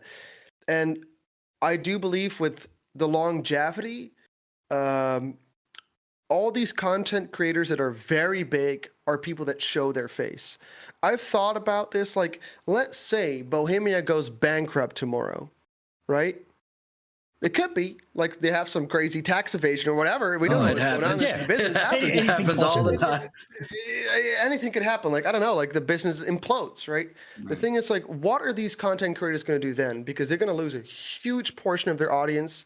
They don't know the creator. They've never like really built an intrinsic interconnection or like a parasocial relationship. There's no community. Almost. Yeah. Where's the Discord? Where's the community there? That's So go ahead. I'm sorry. What you see is like Mr. Beast and Moist Critical. Like, I look at all sorts of content creators, like Charlie, like they all started off without showing their face. And it's a very difficult thing to make the jump with showing your face, because in a sense, like, you're giving up a sense of privacy. It's your ego. A lot of people are very scared and insecure, and there's some fucking crazy motherfuckers out there as well. And once your image is out there, people can reverse image search, and it's brutal. Like, people will bully you, and you really have to build up a tough skin for that. Amen. The most vile shit. They call you gotta wear it. Yeah, and they will fucking hunt you down, and they will witch hunt you. And the thing is, no. It doesn't happen. Everybody's nice. We're all love. It's all love and hippie, right? You gotta wear fantastic. You gotta wear it like armor, though. You're right. You're absolutely right with the webcam. Like, I knew people were gonna make fun of my hairline. I was born looking like Eddie Munster, right? Because I'm half Mediterranean. I literally I shaved my head bald today. Yeah, you know what? You're brave. I'm afraid I'm gonna look like a toe. You wear it. You got those Eurocentric features. I'm gonna look like a big toe. That's missing a toenail. It's going to be wild. I'm a young guy, I would say, and I had my hairline receding when I was like 21, and of course, like as a young adult man, it fucks up with your ego in a way, and you think that women would look different at you and whatever, but in the end, it doesn't fucking matter. No, man. I just wear it like armor. That's our tagline: best hairline in the business. Because I've got the audience trained to say that when someone comes in and goes, "Look at that fucking 5-head." The chat. I love it. Best hairline in the business. Best hairline in the business. And I've got them defending me because I made it part of my brand. You just got to wear your insecurities like armor if you're going to be on webcam. A lot of people can't, though. I understand. And the thing is, all the people that comment very negative things are people that are not directly in your life. Like, they don't know you as an individual. And the thing is, most of the people are... A lot of people might have a very bad day, and they want to reflect their negativity onto you, right? Yes. Like, people are out there and they have a shitty day, and they just want to steam it off onto somebody else. Yep. They're insecure themselves, and they reflect their insecurity. Dog someone else. Yep. A lot of people bring each other down. That's unfortunately a thing that becomes more and more of a frequent thing, where we're becoming so hostile towards one another. I would say, guys, come on, chill. We're all humans. Yep. We don't need to bitch and pick upon each other, and it's a sad thing, unfortunately. And it's the anonymity, right? Like people have a mask on the internet. You don't see them, and they can. So what's the consequence? There's no consequence, and they can call you whatever they want. They can get away with it, and they. I think you two need to hit up Keith for a sponsorship. Yeah, actually, my hairline's not receding; it's doing a tactical withdrawal because the makeup. I actually wanted to ask you about that. What are your thoughts on sponsorships with DayZ videos? Because it's always a bit awkward when you're playing a game and then you're promoting another game that isn't that game. I've seen some people do Raid Shadow Legends and stuff like that, and other stuff, including me. It's YouTube revenue is a fickle beast, and if people are trying to make money from this, they've got to look at it. I've dabbled a little bit here and there. I've had someone reach out to me again about server stuff, and I'm still considering that. And but what are your thoughts on that?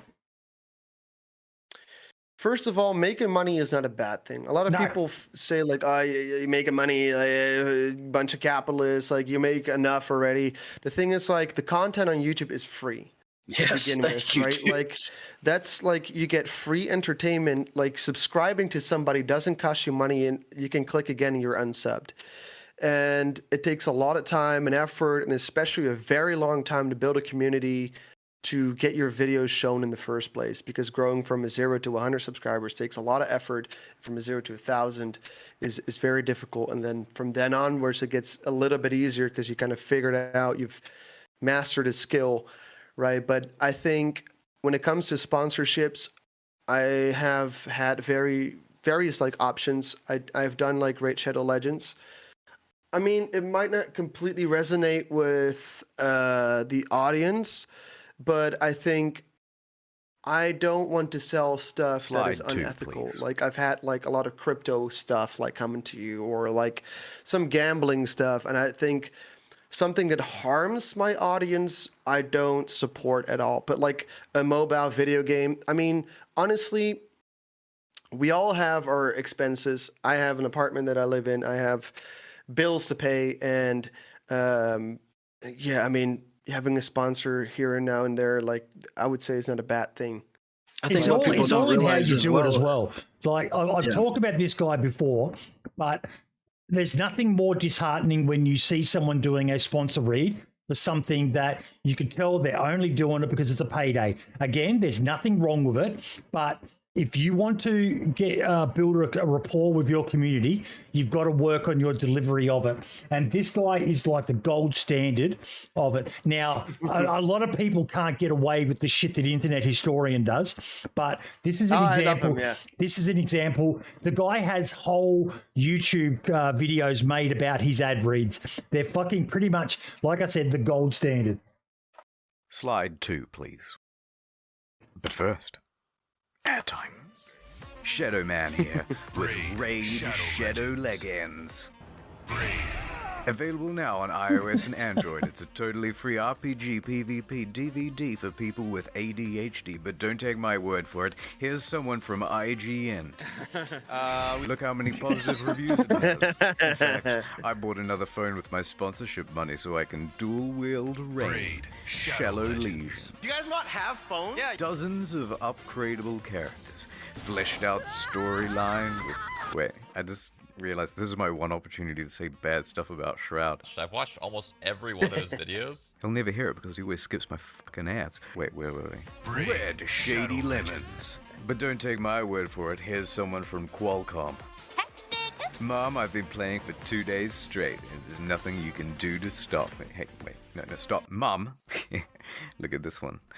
I use this champion because she has a massive... Are you playing a fucking console? Throw that in the trash, my dude. That's my dialysis machine. Your phone is the only dialysis machine you need. Giant boss fights. PvP battles. Are we getting any money from Raid for this? 10 million players. I mean, it's working. It's working.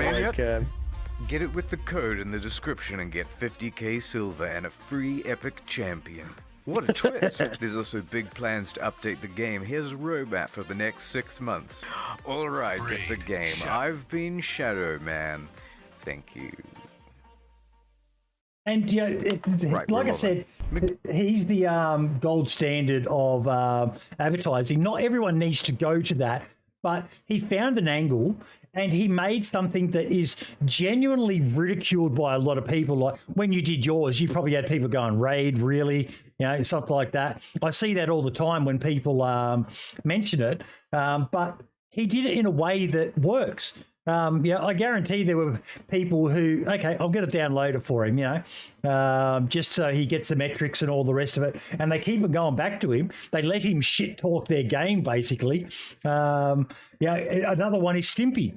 Some of the ads he does. One of his latest videos, and he's like, and they said that I could do it however I wanted to. And he goes, so there I was going down on my boyfriend, and it was like, oh my fucking God, they didn't let Stimpy. They did. Wow. But if you do it right, you will find advertisers wanting to work with you, and you'll get better engagement from your people. They won't, you could look at the metrics and that and see when people switch off. And if you're just sitting there regurgitating the exact script they've sent you, not adding any flair, not personalizing it, adding your own style to it, it's not going to work for you, is it, Sil?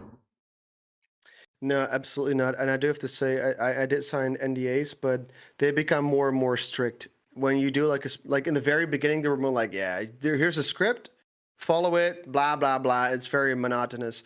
And nowadays they really say in the promotion before like they pay you out is like you have to become more and more creative. It's no longer like here's the script and they give you like a base set of like what you have to follow, but you have to become, they want to see the creative side, something that resonates with your target audience.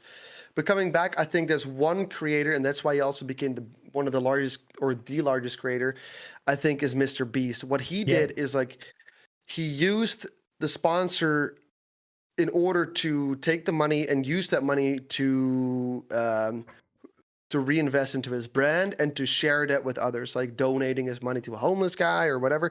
And I think what that does is like it does a lot of things. It puts the brand into like, oh, hey, this is a giving brand and they're good for the people, right? So people are more like inclined to join in on that. And he also said, like, if you click on the link, the more we can do with this, we can get more like sponsorships and we can give more people money. I think he did a very good job. Is like not only taking the bag from the sponsorships, but using that money to reinvest into his brand by giving it away.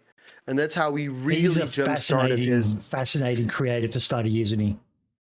Yeah, because like a lot of people just so much take the bag and yeah, I mean, Jimmy like is a fantastic content creator. Kudos to him to where he's gotten right now. Like he started off with what is it? The funny thing is like everybody started off with like Call of Duty commentaries and slowly moved away to I don't know, like the most creative stuff there is. And, one of the things I love about him is he's pretty much stayed. He's like the Adam Sandler of YouTube. A lot of people make fun of Adam Sandler because I saw someone having a go at is it Rob Schneider saying your career would be nowhere if it wasn't for Adam Sandler, and I was like, is that a bad thing?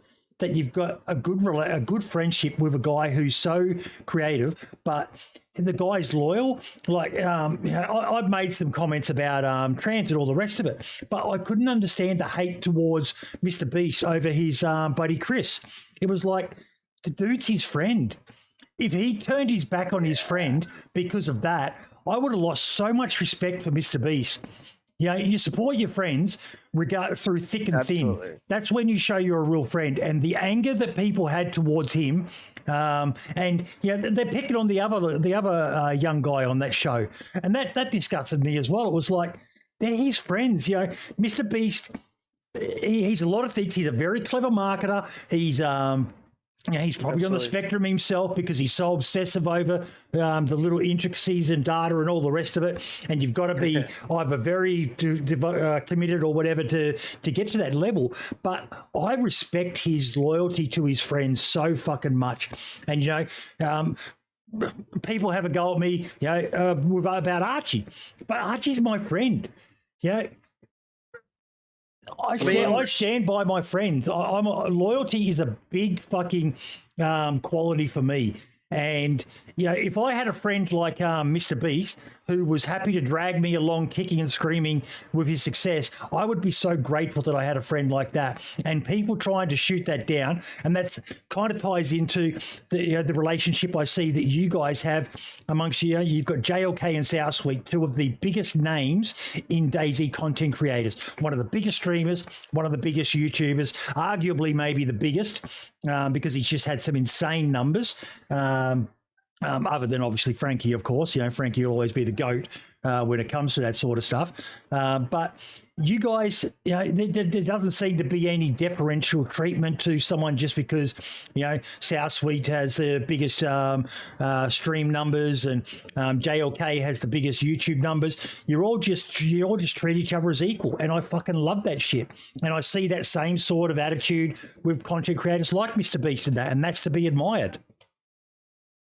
I mean, absolutely. The thing is, like, you should never change your values because people disagree with you. Yeah. I think that's what a lot of people do. It's like ultimately they sell out for whatever corporate reason, or it damages their brand. And what you see with Mr. Beast, okay, that his friend became a transgender, that those are like all individual things, and it all is like the internet is very vile, and everybody wants to like voice out their opinion. It's very easy to do and like spit on to people. And most of them don't even really feel that way. There's this comedian, Nick Mullen. He used to run the Cumtown podcast, and he was talking about how he knew this guy from his Reddit, and he would always shit on the podcast and talk all this smack. And then the guy met him at some KFC in Kentucky or something, and the guy was like, "Oh my God, I'm your biggest fan." He's like, "All you do is shit talk." But then you meet me in person and you love me. Most of these people don't even really feel that way. They just want to say mean, snarky shit on the internet because, like you said earlier, there's no consequence culture because of the anonymity, So this is your fault, though, Syl. You brought up Mr. Beast. That whole rant boy you did, that was your fault. It's a bait. He's setting me up. Someone's clipping this. Oh, dude, as soon as you said the T word, it's getting clipped, yeah. I mean, everything is getting taken out of context very easily now. Yeah. Like I think the prime example for that, we're gonna get probably into this, like if I'm gonna drop the name, but like Andrew Tate. Go for it. Andrew. The thing is, like, and I think he's the prime example. All right, watch what you say next, or I'm gonna leave. It's like that. I mean, I think he's the prime example of. I mean, you have always two sides. That's with politics. I think the most important thing is to try and keep politics as much out of content creation as much as you can. Oh yeah. Depending if you're like a political channel, but like you have always two sides. You have people that disagree with you and people that agree with you, and you should never outcast one side because of your beliefs and all that. I think it's good to have an opinion. It's good to have your own political thoughts, and I also find it childish that we outcast people because of their political beliefs. I think the most important thing is that you can't agree with everybody. And the sad thing is what we see in politics nowadays is very polarized. And yes, dude. The thing is we should, instead of like become like split from one another, we have to come together, because in the end we have to work together. The whole world has to work together, right? And we shouldn't be each other's enemies. And keeping a good dialogue is the start of it. Keep communicating with one another, and I think in the case of like Mr. Beast is like people just they see a sudden change. You brought something up there, and that for a while there, remember when he did his Squid Games video, and the left attacked him because he was stealing Korean culture, and the creator of Squid Games came out and said, I actually love what he's done and I've got no issue with it, and I think it's great that more people are being exposed to Korean culture, and it was like, and all the right side of the social and political aisle were defending him. Then his friend comes out as trans and he defends him, and the left is all, now they're pro Mr. Beast, and the right is going, he's converting our children and all the rest of it. And it's like, I think most of that manufactured outrage is just to farm impressions for ad revenue, bro. That's why I don't even pay attention to it, dude. And like he was saying earlier about we got to keep politics out of it. I try to not bring up politics, sports, or religion on any of those streams that I do or any of my videos, because like I put a little, I don't know if you've ever seen my gameplay videos. I superimposed So I met this Russian and a Ukrainian in the game, and I made them fight each other. I thought it was funny, right? I kind of pitted them against each other cunningly, and then I cut away to this clip of Joe Biden going, "What a stupid son of a bitch." Dude, people flipped the fuck out because I had Joe Biden in there. They thought I was like a Biden supporter. It's both sides. So you have to be so slick that you don't even, aware and conscious that you don't even do little things like that, because they're looking for a reason to hate you. Some people, they're just wired that way. So, I mean, I've had people completely leave and unsubscribe to me because I made a joke about the Dallas Cowboys. I don't even watch sports, dude. And these people are basing their entire personality around it. I differ from you two in that perspective, in that I think we need to have more discussions, and we need to foster an environment, which is exactly what you were saying, Syl, about some of my favorite people who are my friends online are those who disagree with me, in some cases vehemently, like Antihero. He and I disagree quite vehemently on some issues, but I love him for that, because if you just surround yourself with yes men, then you end up becoming an extremist on either side of any issue, not just politics, but anything. Yeah, it's why. You're talking about streams though, or social media? Because it seems like, because I'm talking about streams. No, I'll talk about anything on my social media. I loved when I was streaming my gameplay stuff. I loved having political discussions. I loved having social discussions and getting people in and setting the rule. You know, I never had a rule of no politics, no talk about, sex, gender, anything like that. You could discuss anything and you can have your opinion. But you have to be respectful. You have to respect that some people may have a differing opinion, and if you can't, then fuck off and go sit in the timeout fucking corner, and learn to grow up, because we're all too scared to talk about almost anything for fear of. And I understand why you said you almost have to, because I've already pretty much given up on this episode ever getting monetized, because we've mentioned Joe Biden, we've mentioned trans, we've mentioned anything, but I don't care, because we're having a pretty good adult discussion, but everyone just needs to understand that unless someone's calling out for out and out vile hatred, acts of violence, those extreme sides of things, it's just a discussion, and people are going to have differing opinions. But they don't, and they won't, and that's why respect is all subjective. You can say we should be able to have these conversations and people not get mad. The thing is, people are looking. So the people that are going to be the problem are going to consistently be that negative. I hate the word toxic, but it fits those toxic people. So I mean, when I say I don't do this for a living, so I don't need to worry about the revenue people, side. Man.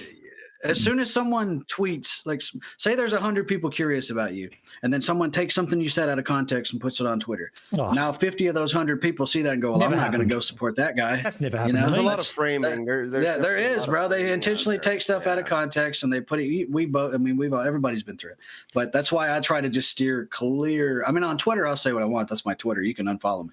But on my streams and stuff, I've got people that don't want to hear that. They want to come and relax. If I want to have and this is just me personally, if I want to have a social, current event conversation or political conversation, I'm not going to do that on the stream, because people are going to get uncomfortable and leave, and it happened. And then they won't come back. You can have somebody watching you for a year straight, and then you say one thing about their political pundit and they never come back. I've noticed that. And it's sad, but that's the way it is. People like staying in their echo chambers. Absolutely. I think the most important thing is that when you have a debate with one another, is like you have to put emotion aside, right? We all tend to get very emotional, and we get to invested. Invested. And the thing is, we have to learn from one another. You have to listen. Thank you. You said so much right there.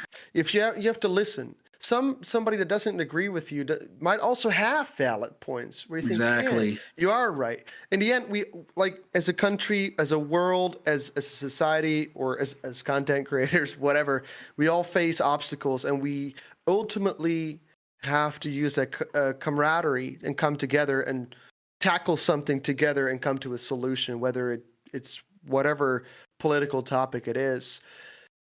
You always have somebody that agrees or disagrees with you, and I think if you can put emotion and ego aside of that and have a respectful conversation where you try to accept that individual, whether you like it or not, that will make a huge difference in today's world. And the problem is with social media is like everybody likes to really enforce their opinion onto others, right? Like that's what you see a lot is everybody needs to have an opinion on something, right? Like you have to like be with or against it, and there's no like middle ground where you're like, yeah, I don't know, like you're not going to change anyone's fundamentally rooted opinions that they gained through personal experience.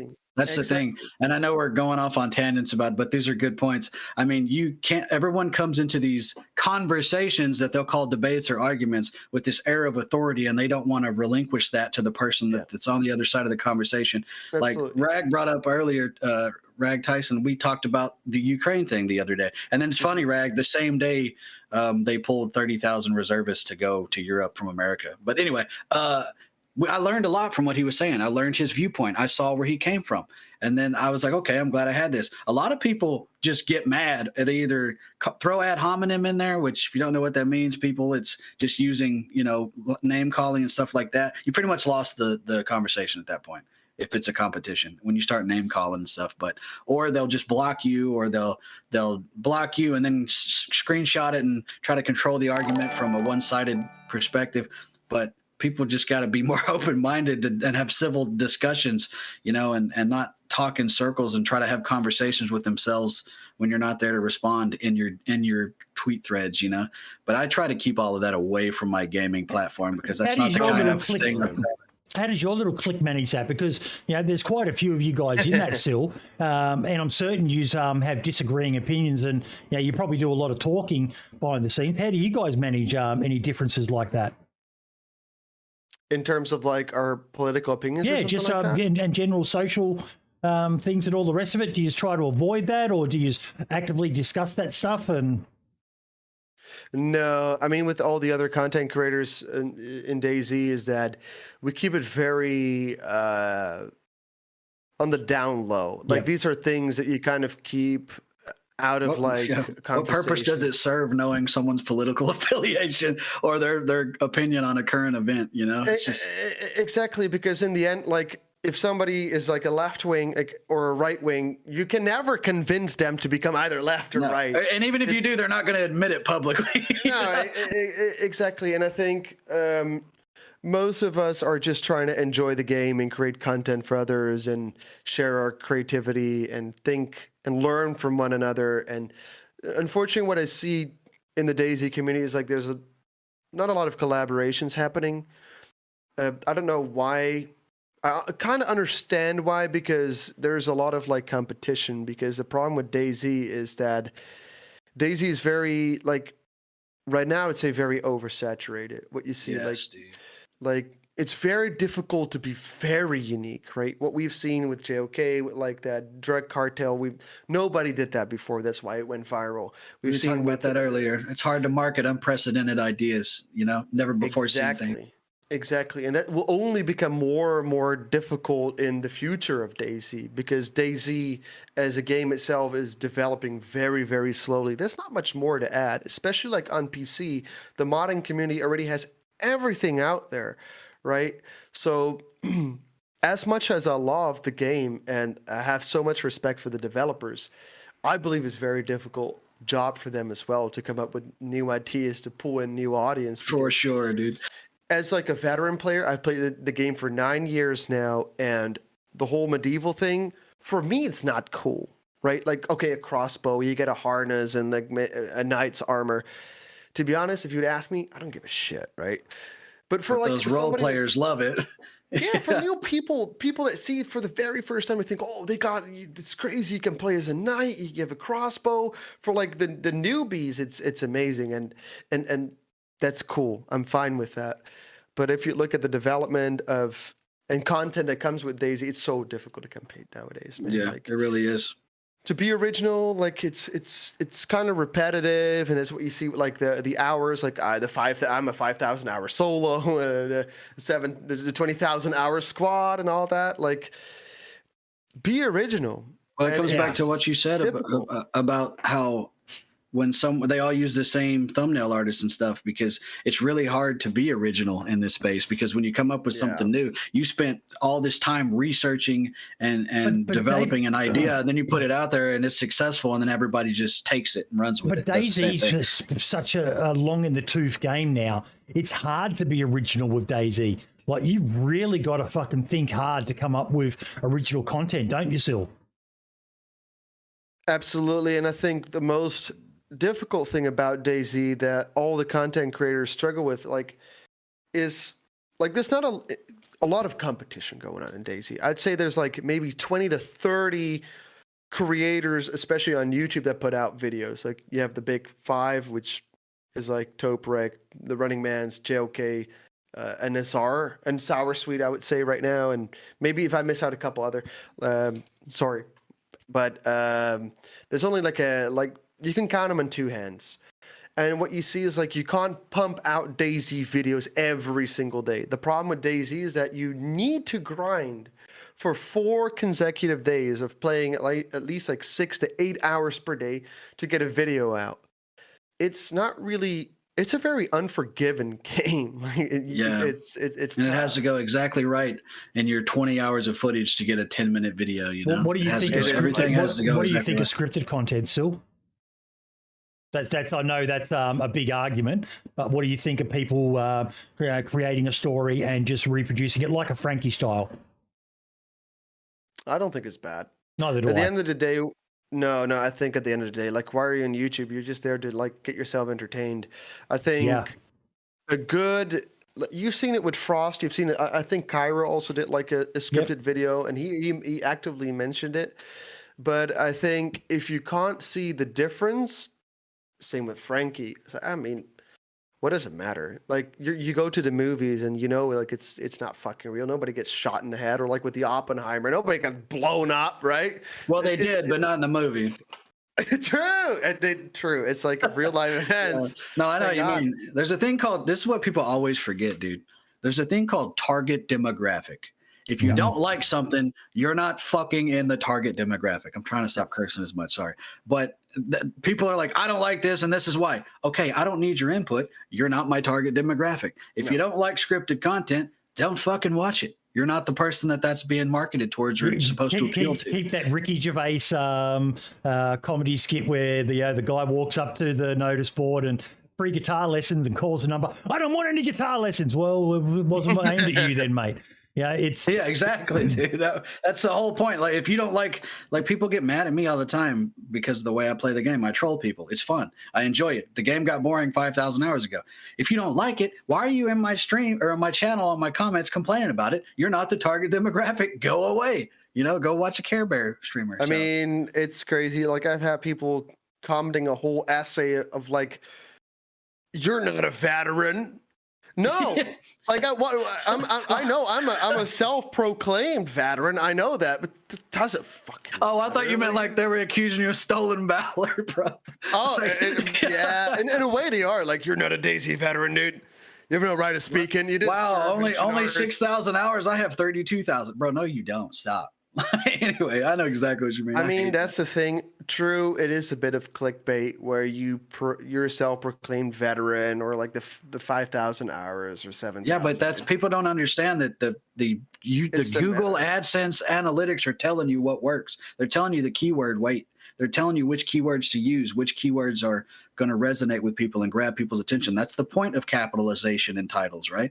People don't see the behind the scenes, just like when you were talking about Raid and people putting sponsorships. Dude, it costs me $100 a month just for the programs I use to make content.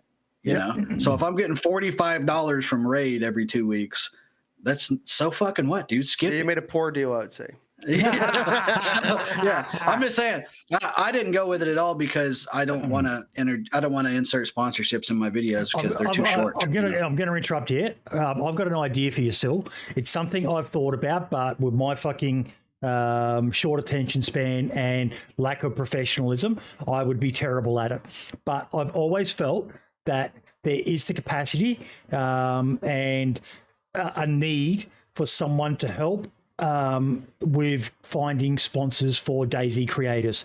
There are a number of survival companies out there. There's things like Crate Club and stuff like that, and try to find and set up deals with them. And you can take your cut off the top. I'm well aware. Again, I'll say it again in case you missed it for your bingo card. Devin Nash has some great videos on how these marketing companies work, and a couple of really good videos, actually one about why you should never have a marketing or sign up with a marketing company, and why you should sign up with an MSM.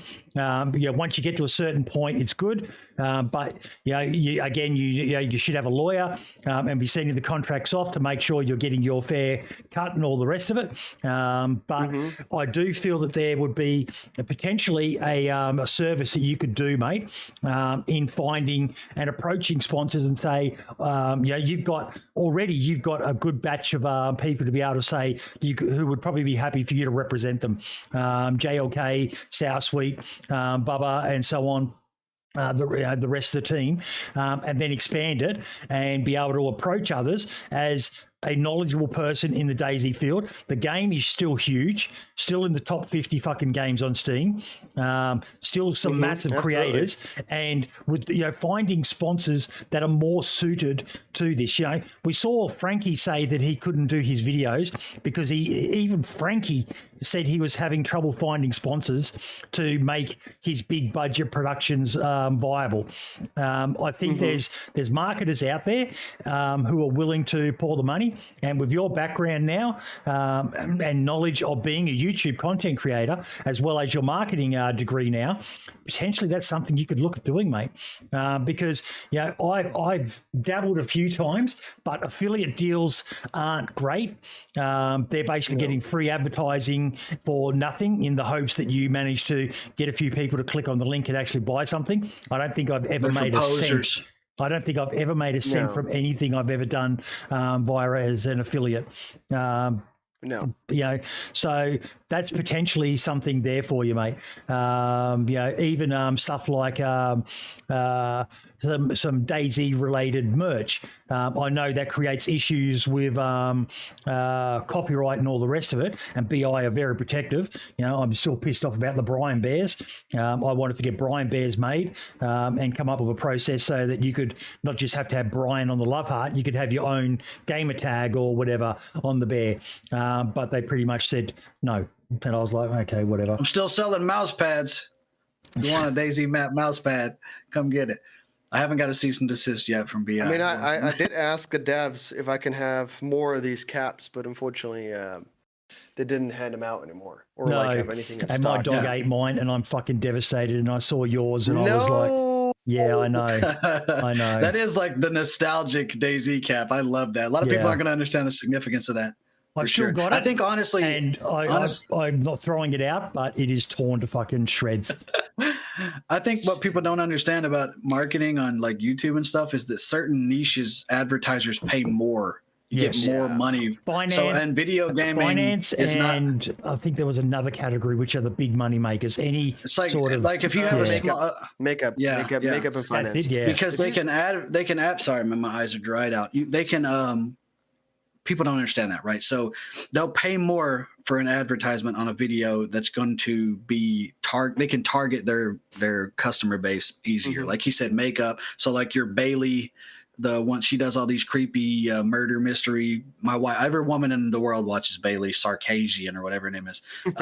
These murder mystery like Disturbance, guys like that.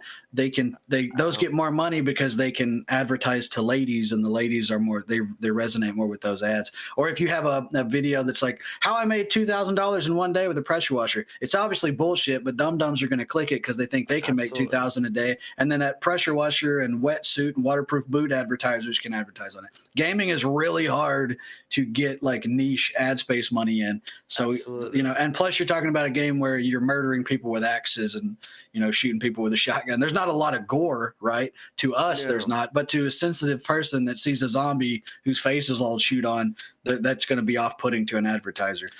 I mean, the thing is, like, as a DayZ content creator, like you leave out a huge target audience, which is kids, because my channel is like automatically like selected as like not made for kids. Yeah. But Yeah. all these Minecraft creators and all these other people that play like Roblox, they have a massive audience. Like most of the people on YouTube are kids, right? Like Yes, absolutely, dude. They're 8 till 16, right?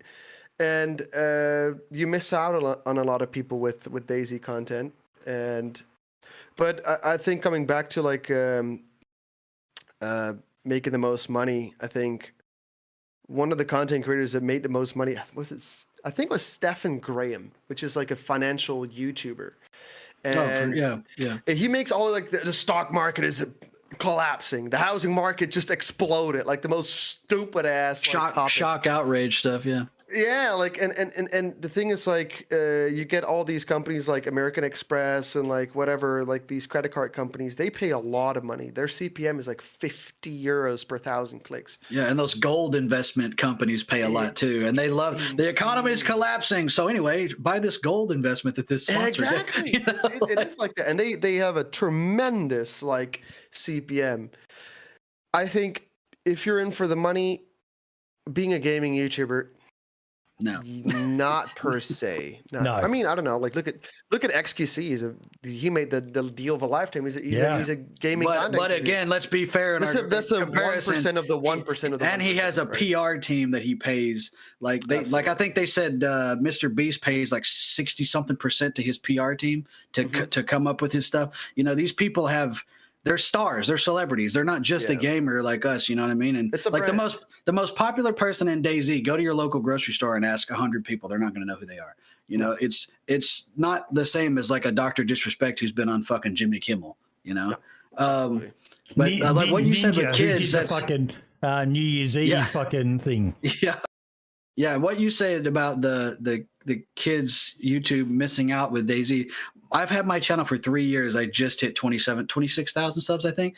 My son started a Roblox Digimon channel like 3 months ago, and he's already at like 52,000. Wow.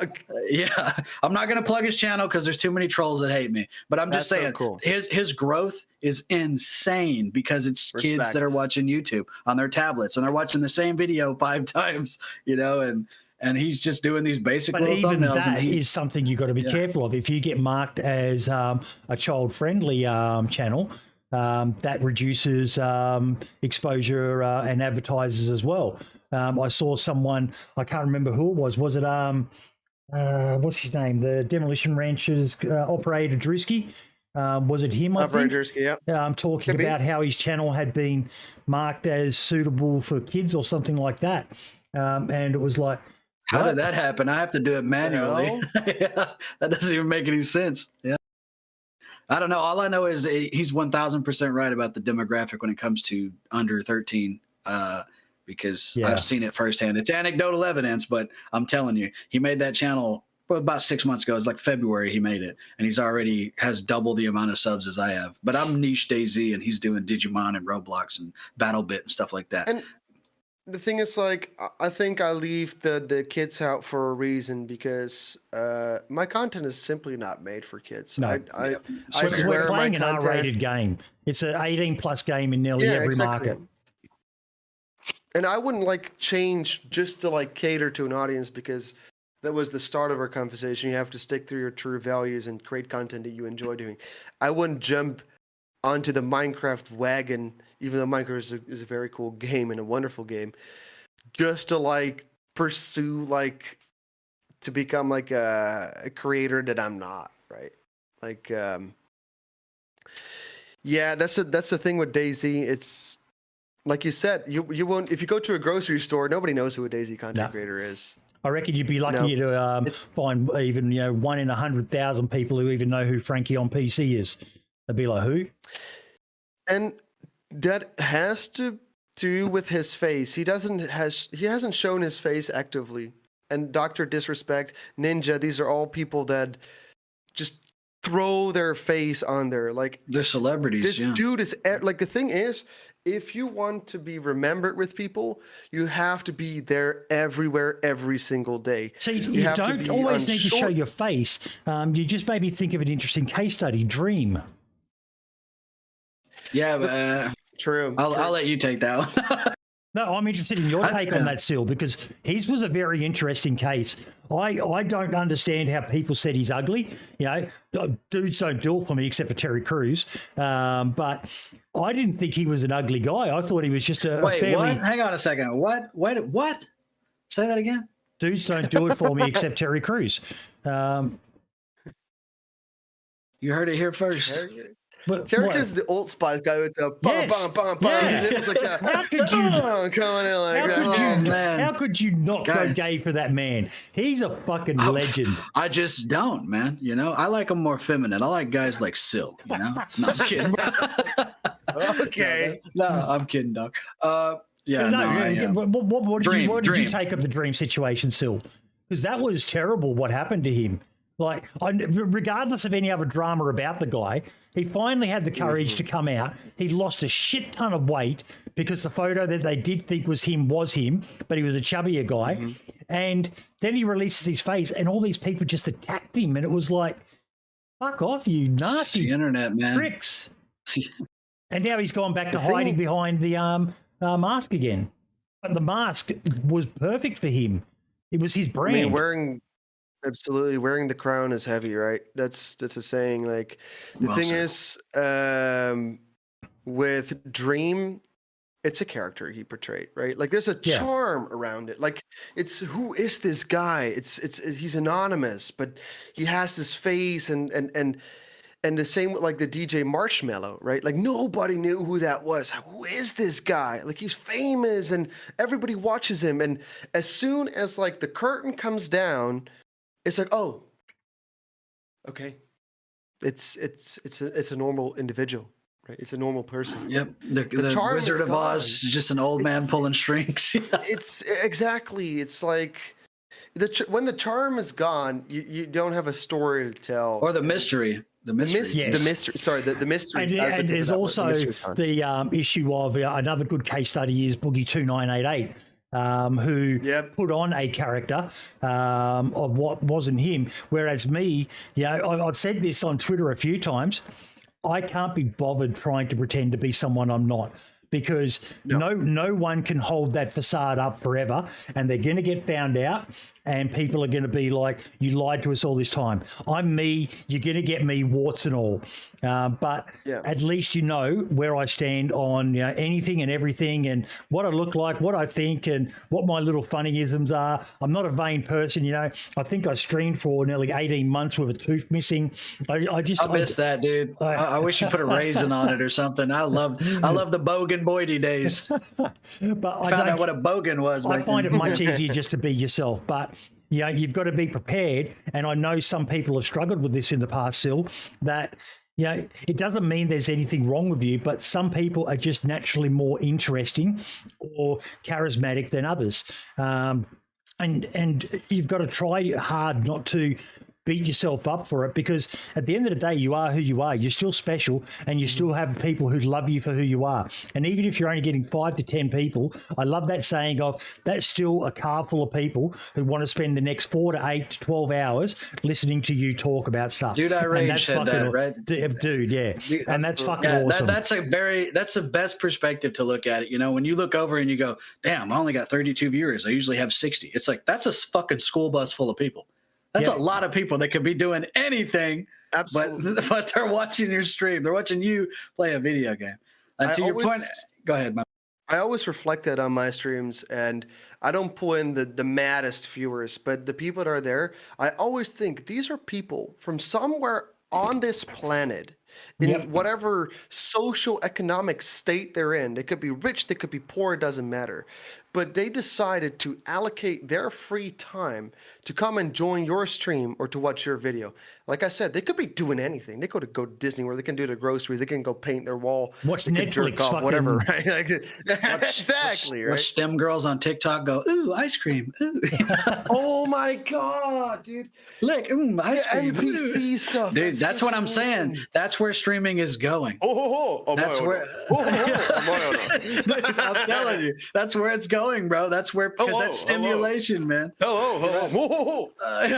Ice cream, taco, numb. Anyway, it's so crazy. It's like wrestling, dude. I look at streaming like wrestling. I don't know if you guys watched wrestling. I know Boydie did, and I'm a hillbilly. So the biggest personalities in wrestling, they made the biggest brands, right? And it's the same way with streaming to me, because you have your Dr. Disrespects is pretty much like your Macho Man Randy Savage. And then you have these other big personalities. They have their intros. They have their communities that are diehard fans. You know, even though you know it's a game, nothing's actually really happening, but you follow it. You follow your guy. I think that's the closest thing I could compare it to. And then when someone's brand takes a hit, like Cactus Jack, Mick Foley, he became Mankind. He just switched his brand completely and became a different persona, you know? And I see that so much. And comparatively, I think streaming replaced wrestling for people that just wanted something to watch to kill time. You know what I mean?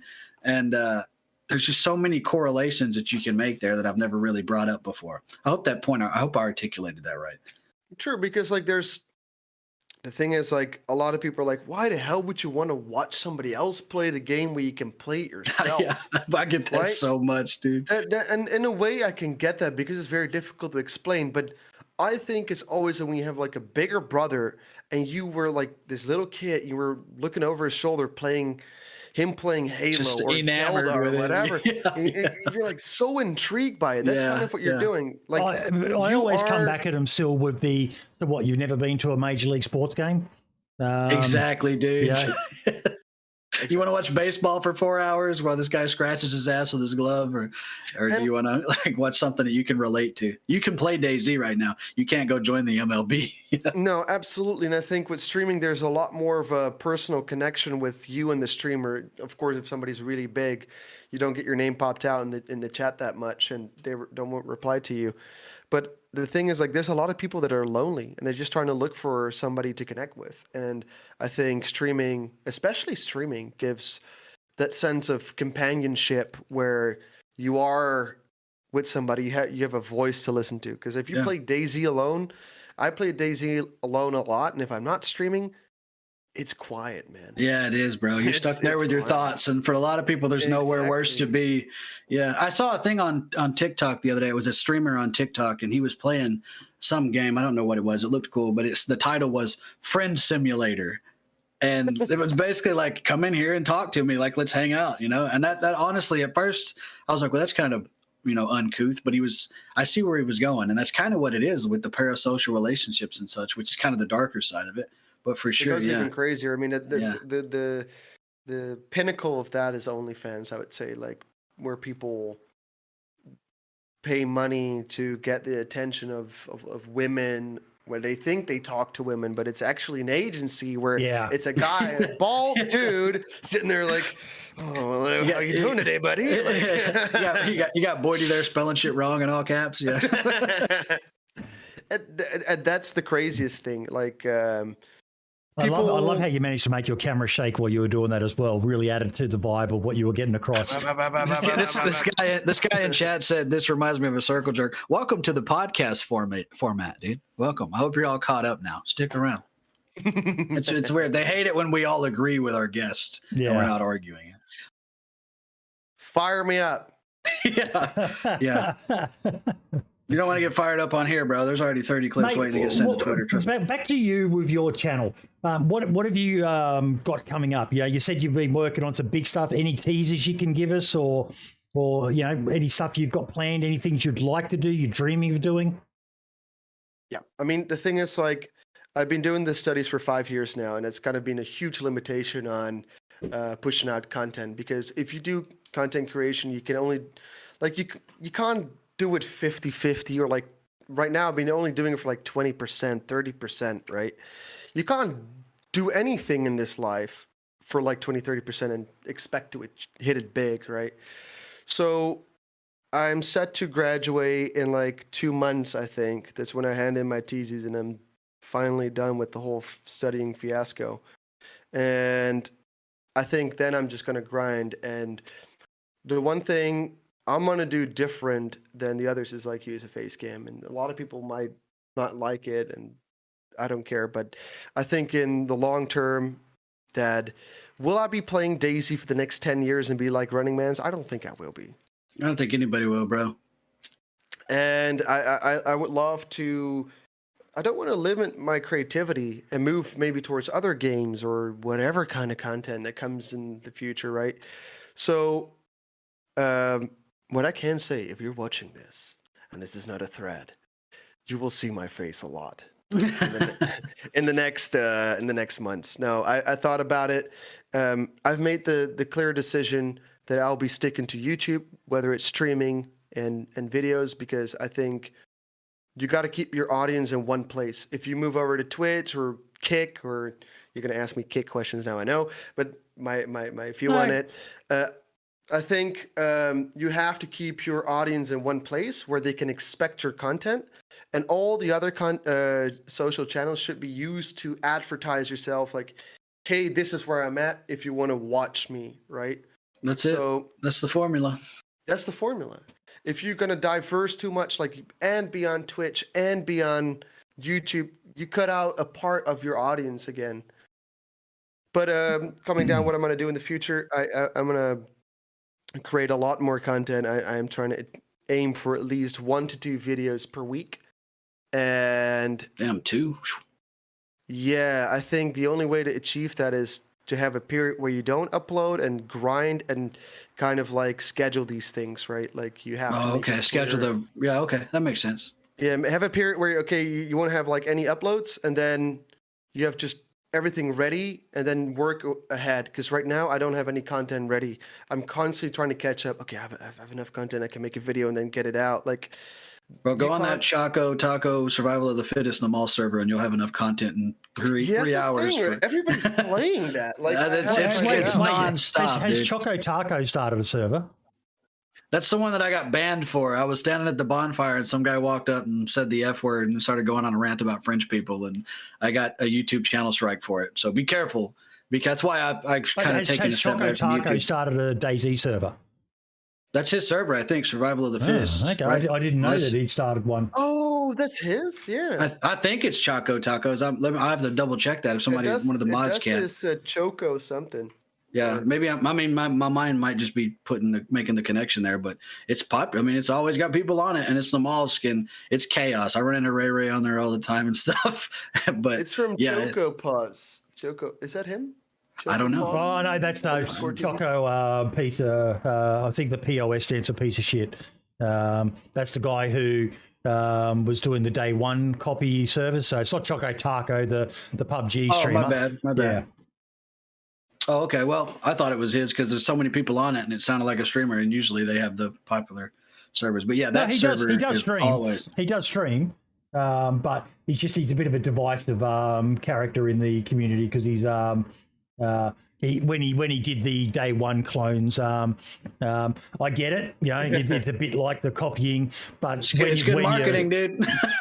You don't have to reinvent the wheel. Well, yeah, you've got to be careful. YouTube just introduced that new rule where if you're trying to basically clone a channel, that channel can.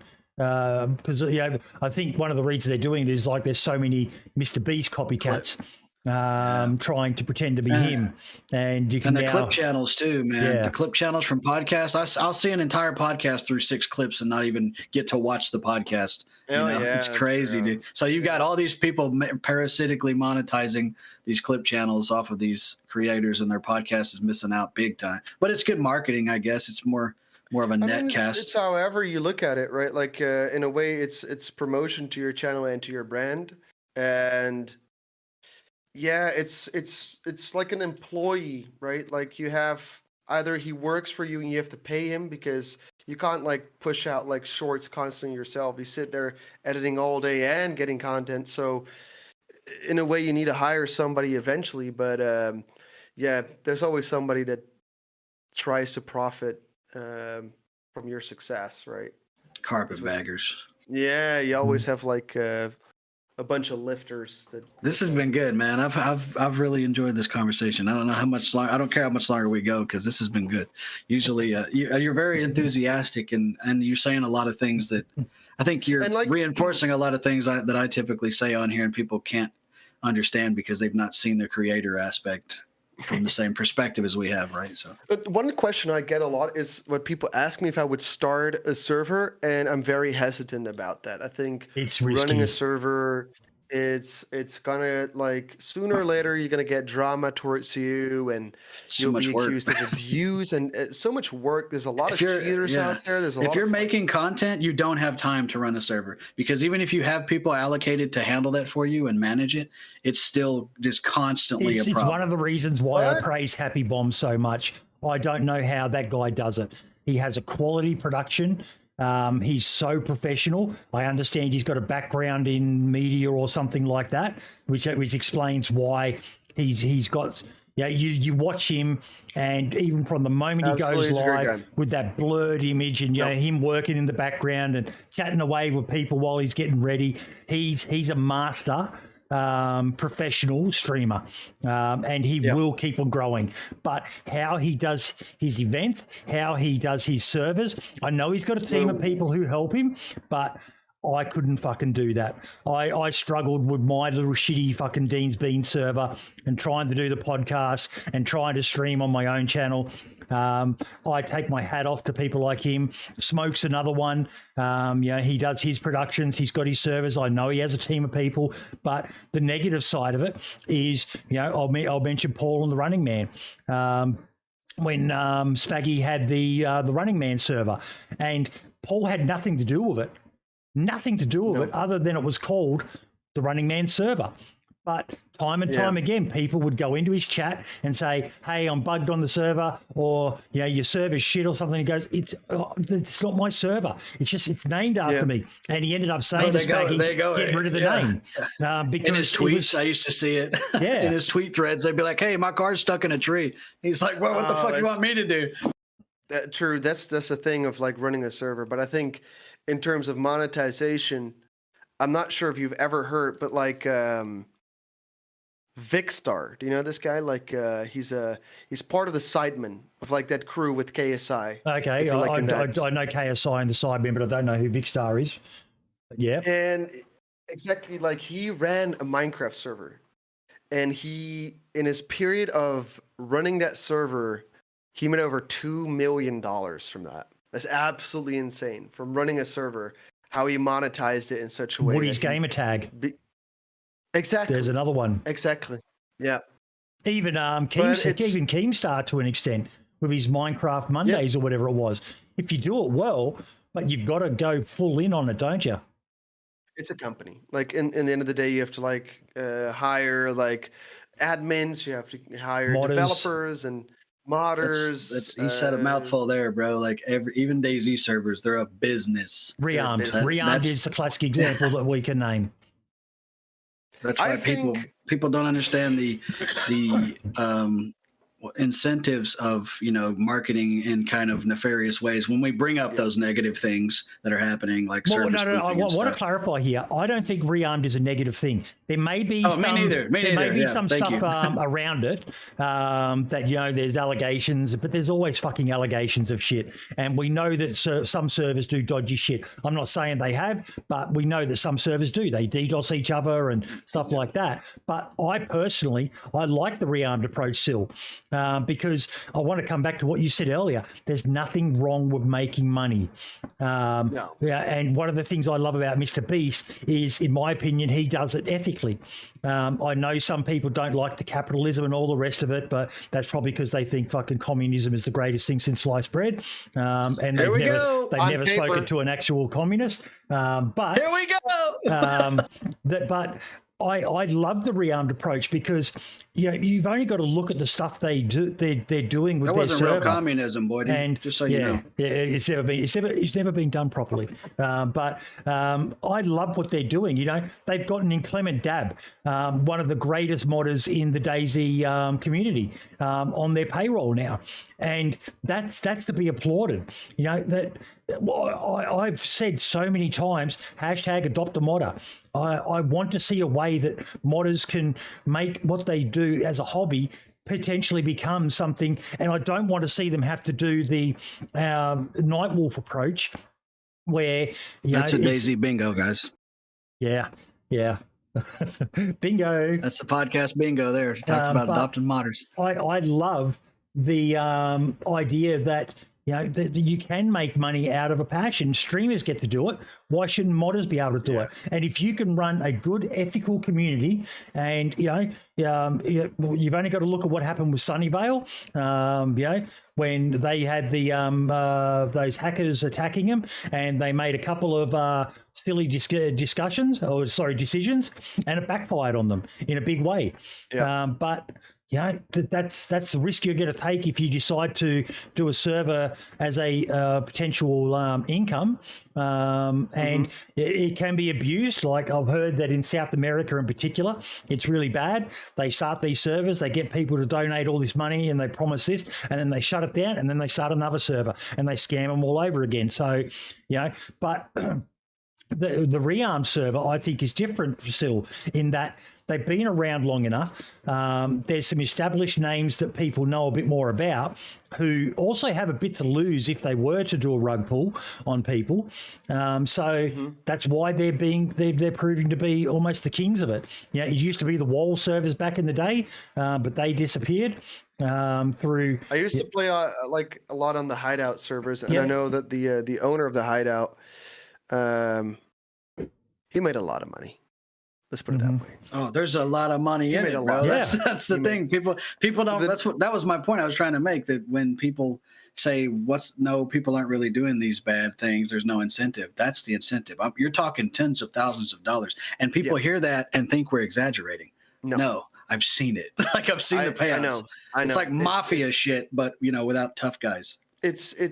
I mean, I always kind of like use the example of like Formula One, right? Like all these teams are competing with like getting the best like tech out or whatever. And the same with like the DayZ servers, where they get the newest mod out that competes with the rest. And of course, like some communities do like shady stuff where they DDoS each other. It's competition. Everybody's doing dirty shit. It's a tough world out there. There's no honest business. But that's no honest business. That saddens me. That saddens me though, because as much as I respect and I understand the we're going to have stuff that's just our server only, and I understand that, and I support that. It still saddens me because I'd love to see more collab stuff, and that's why we talked earlier about Don Sibley working with Cabello to cross-port the Only Up server. Cabello could have done that and limited it to his own server, monetized it and made money off of it, but he chose to put it out there for everyone as a free download. Don Sibley does that all the time with his little packs that he makes up for people to use for console. The expansion, or what was the environment one you mentioned? The Nature Overhaul. Nature Overhaul. Yeah. The Overhaul one. That's awesome. And that's to be applauded as well. And we got to get him back on here, man. We do, but he's an Aussie, mate. There's not many Aussies who are prepared to get up at this time of the morning to watch fucking my ass. Yes, no doubt. Watch what? Watch my ass shake. Oh, okay. Yeah. Did I tell you I'd be gay for Terry Crews as well? Yeah, you did. That needs to go on the bingo. I just want to throw that out in case Terry is watching. Love you, Terry. I feel the same way about Dylan Mulvaney. Anyway, so I think you guys could actually run quite a good server. You've only got to look at Minder and Toprex Karma Crew. Even with all of the issues that have surrounded, in particular Minder, that server is still kicking ass. It's a good server. There is a server coming. Good. I believe, I don't know like all the details, but not from my side, but I know that I think can I say it? Can I say it? No, can I say something? Oh yeah, sure, go ahead. Don't give JLK admin tools. Please don't. Just don't. Oh, whoa. Ooh. Throwing that shade. Damn. Hey, listen, we're fans, okay? He knows I love him, JLK does. And I love how he owns it and he throws it back at people whenever they bring it up. It's like, I think even in one of his videos I watched, he made a joke about it. And I was like, fucking good on you, mate. Yeah, you've owned it. You've moved past it. You've learned from it. I love the fucking guy, and I want to get him back on. We tried to get him back on, but he's such a busy guy. The type of content he makes is hours and hours. The reproducing scenes and all the rest of it. And again, this comes back to Archie's and I's philosophy that anything is fair game for a joke, and that's all that is. I have nothing but love for JLK, and you can tell he would have laughed at it, dude. He would have laughed at it. I can hear Syl's phone going off though. His handlers are like, "Shut it down, shut it down." My lawyer's like, "This is not. I'm not Elon Musk, where I'm smoking weed on like the podcast here." Stock just tanked. I have a question for you. So I asked Exclusion this when he was on, and it resonated with him because I know you've been playing DayZ for a long time. So do you remember the old Arma 2 Altus Life servers? Do you remember what I'm talking about? The old life servers where you could like role play as like Arma 3. Syndicate. Arma 3. Sorry, Arma 3. Yeah. Syndicate probably played the most of that and made it quite famous. I swore I'd never do servers again because they're such a pain in the ass, and I always end up coming out of pocket so much money. Even though I get tons of donations, just getting mods made and stuff, it's miserably expensive. I'm thinking about putting like an Altus Life kind of server together, but in Chernow. What do you think? How do you think that would go? Like role play is difficult, but let me tell you a funny story about like the whole Altus Life stuff. That's how I met my best friend. Like I was playing Altus Life Arma 3 years ago, like maybe 5-6 years ago, and I was driving in Kavala, like it's a town in on the Altus map, and I met this dude, and like all I had was like a little pistol with me, and I was just going around robbing people downtown, right? And like I saw him, I told him like get in the car, and I kidnapped him, and then at one point, like, we just got along. I was like, you know what? I'm going to buy a gun for you, and we're going to start working together. You're going to be my sidekick, and we're going to start robbing people together. Fast forward a couple years later, I became his best man on his wedding. Wow. There it is, man. There it is. Relationships that have been forged through this game.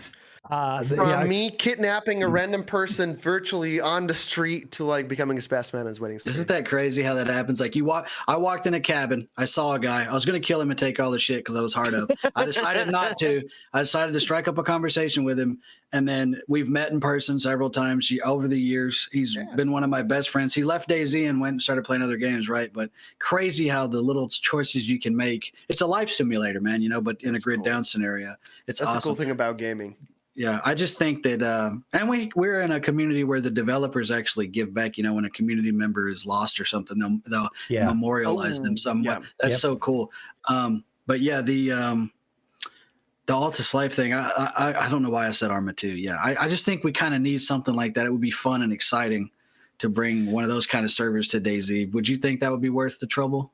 I mean, I played on DayZ RP when Mr. Moon was playing on there and stuff like that. Like back in the old days when the RP was actually big, I would say. Right now, you don't see that much RP content of DayZ at all because it's... Yeah. The last I saw was Jam Jar, I think, and Red Zone shut down. Yeah. The thing is, like, what I have encountered is, like, it creates so much drama. It really does. That's true. It's constant. Like people complain about just on faction servers, let alone role play. So I can see that. Yeah, like the thing. It's like what happens on role play is you kind of work to like, okay, who's going to rob me just now, right? Both parties are kind of looking for like, how do we kill one another? Like start like the combat, right? Because so many people complain about like RDM and like they're like, oh yeah, you didn't give me the reason to shoot me or like a valid reason or you didn't call anything out and now I'm gonna report you, and then the admin comes in and you get like a 24-hour ban. And it's definitely the worst personalities in the community belong in or are in those servers. What a lot of people struggle to understand, especially when it comes to your faction style servers, which are quite RP-ish in nature. You have the factions, you have your good factions, your bad factions, and all the rest of it. But one thing, and get your bingo cards ready, folks. DayZ Down Under, a server I play on. Do you understand the bingo reference we're making, Syl? Has this to do with like the Twitter stuff where you guys are being called all sorts of No. things, or- It's just No, but thanks for bringing that up. We're glad you're aware and you still came on. In that, I have a lot of things that I'll constantly bring up over and over again, such as, did you know I was in Somalia? That I was a soldier who was in Somalia. That's another one. I know that you're a veteran. Yeah, both of you guys, right? I mean, we're on the bingo card. Archie, you were a submarine veteron, right? Yeah, 10 years. Yeah. In a long. Like, how does that? Like, you actually were going in submarine? You didn't. Yeah, I was. You didn't go to the Titanic by any chance? I mean, otherwise you wouldn't be sitting here, right? No, the thing that doesn't make listen, I'm gonna be honest. That story makes no sense to me because the design depth of that ship was that vessel was 35,000.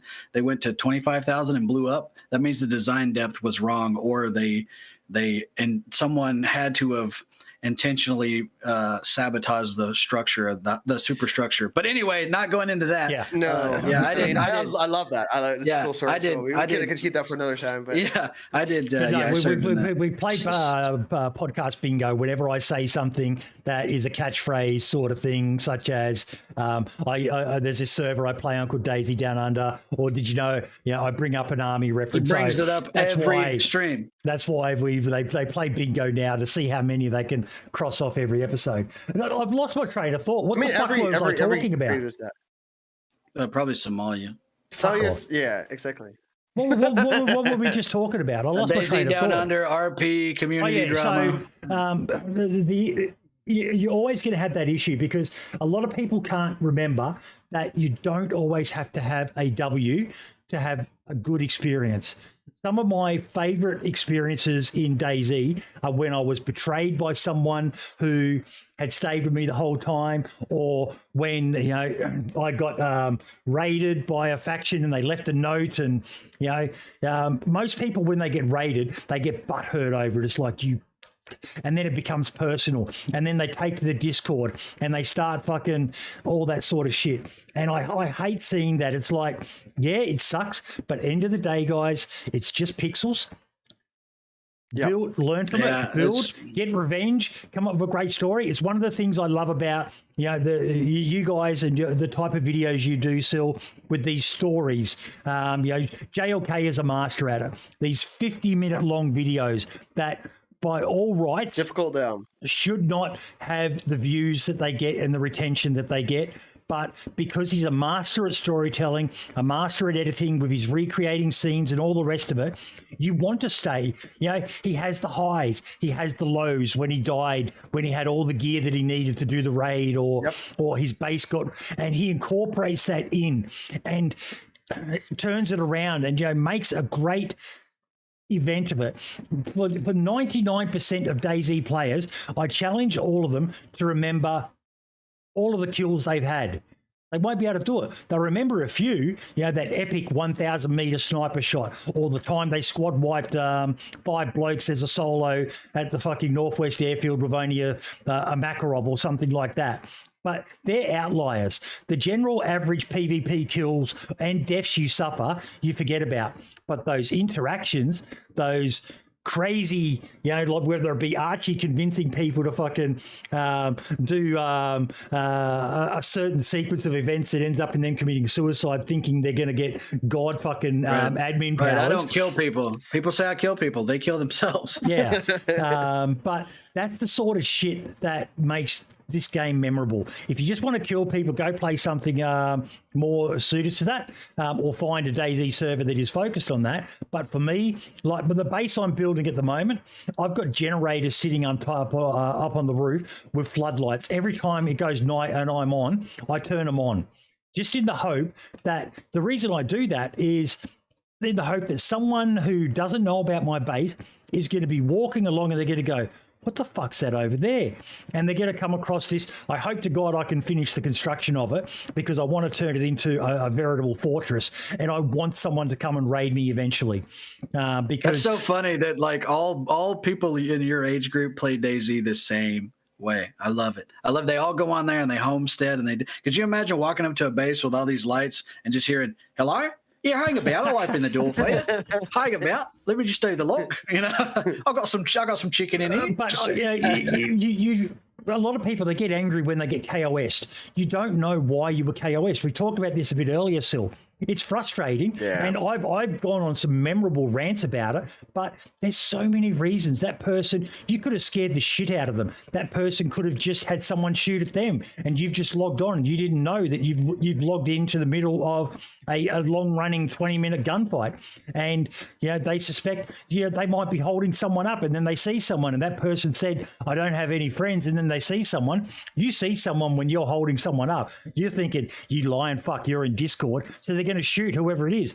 There's so many reasons, but people just choose to get butthurt, like the streamers who always turn around and say, oh, he must have been hacking, must have been cheating when they die. It's like, really? I know it happens, but just get good. Nowhere near as often as you all claim it does. Yeah, exactly. Yeah, a lot of time, I'll be honest, don't get emotionally invested in any video game. I know we talk about this a lot. The thing with DayZ, though, is it's a hobby. It's not just a game to a lot of people. It's like it's something they sink hours of their time in. So I say it like this all the time. Imagine your hobby is model trains, and in your garage you have a model train set you've spent 40 hours building, and then someone comes in when you're not there and hits it with a sledgehammer and beats it all to shit. You'd be pretty upset. You just time sunk 40 hours into your hobby, you come back and it's gone. But it's not a real thing. You didn't spend money on that train set. You know what I mean? It's all something you can get back. And honestly, it's going to show the chinks in your armor. And can you even say that anymore? Anyway, it's going to show the kinks in your armor. We'll say that. I didn't even think about the connotation of that until you said that. I have to police my speech, dude. I have to police my speech in real time. So I don't want to get anybody in trouble anymore. So just don't talk about high pings. Yeah, exactly. So anyway, don't get so emotionally invested in it. But I will say we're over 3 hours, and I've got to go make dinner soon. I'm a house husband. It's been a good episode, though, Sil. It has. I've really enjoyed having you on. And I'm looking forward to getting Bubba. I'm doing a spotlight interview with Bubba because he's in my neck of the woods, but I know absolutely fuck all about him.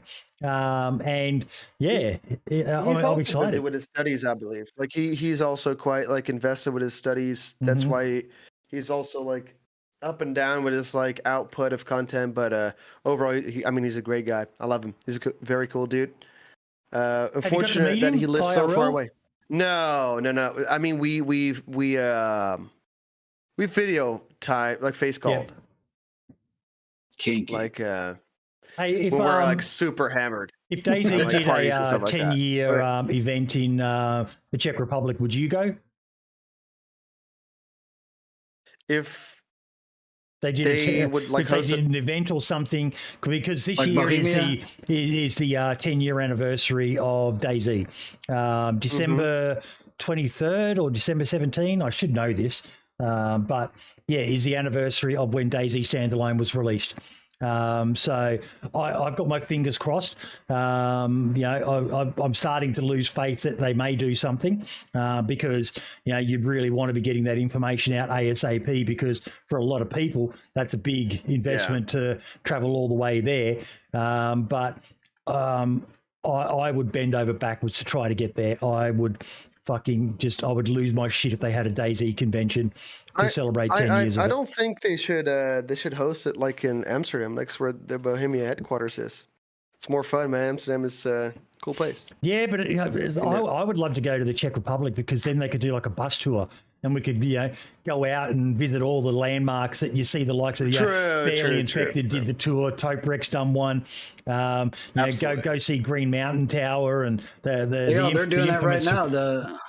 The devs are doing that right now together. They're Jesus was telling me they're all going. They're hiking across Chernaris. They're going to the real Green Mountain.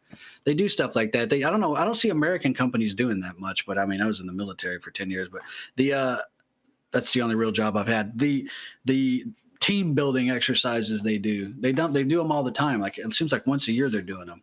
That's why they're all so tight. You know what I mean? You build a lot of camaraderie when you face adversities together like that, even in personal relationships. So seeing that with the development team and them all going on those camping trips and stuff. I saw Scotty posted some pictures of his tent with the 3D camo mesh. I love the pictures they've been sharing. With the SVD up on the radar ramps and stuff like that. I'm a sucker for all that DayZ lore. I like it too, and it's cool because you can see the actual locations that they reference. Absolutely. I think if they would set something up like that, would I go? Would I get invited? Right, that's the first thing. Like, I wouldn't mind going. Of course, why not? I think it'd be I awesome. think the people are great. Like the developers, they're cool people. I think they really pulled off the impossible because everybody thought this game would fail. Like 6 years ago, it was like praying for its downfall. Yes, they Like, were. they're gonna like it's gonna collapse, implode sooner or later. And now everybody's like, "Oh, DayZ 2 is there." Like there was a court file. That's so hyped, so overhyped, bro.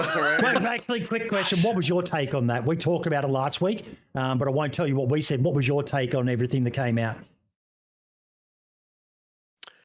Yeah, I mean, it's a bit of a hype. I think the files were like, yeah, okay. It could be anything, right? It could be like a Word document where it says like, hey, we're going to plan doing this and this with DayZ 2. It's just an idea to kind of like share information with their stakeholders. Like, hey, this is like in the tunnel. I mean, DayZ 2, if I'm going to be honest, it's not on the agenda in the next 2 to 5 years. Yeah. Why would it be? Maybe if I'm going to be honest, I don't even think it's going to come out ever. Yeah, why would it? I mean, maybe another type of game on the engine that's similar, but DayZ 2 Exactly. game, they're not doing that anymore. People aren't doing that anymore. Only on console releases. I think it reminds me like all the outlets that released it and leaked the info. I don't know if they had the same thing in Europe and Australia, but when I was a kid, there were these tabloids in the grocery stores in the checkout aisle, and it would say like, Bill Clinton has a sex dog in his closet. It was just this crazy made up shit. That's those gaming outlets now. They're so hungry for any kind of clickbait to farm impressions, you know, and the YouTubers are the same way, dude, because a lot of YouTubers are putting out DayZ 2 ?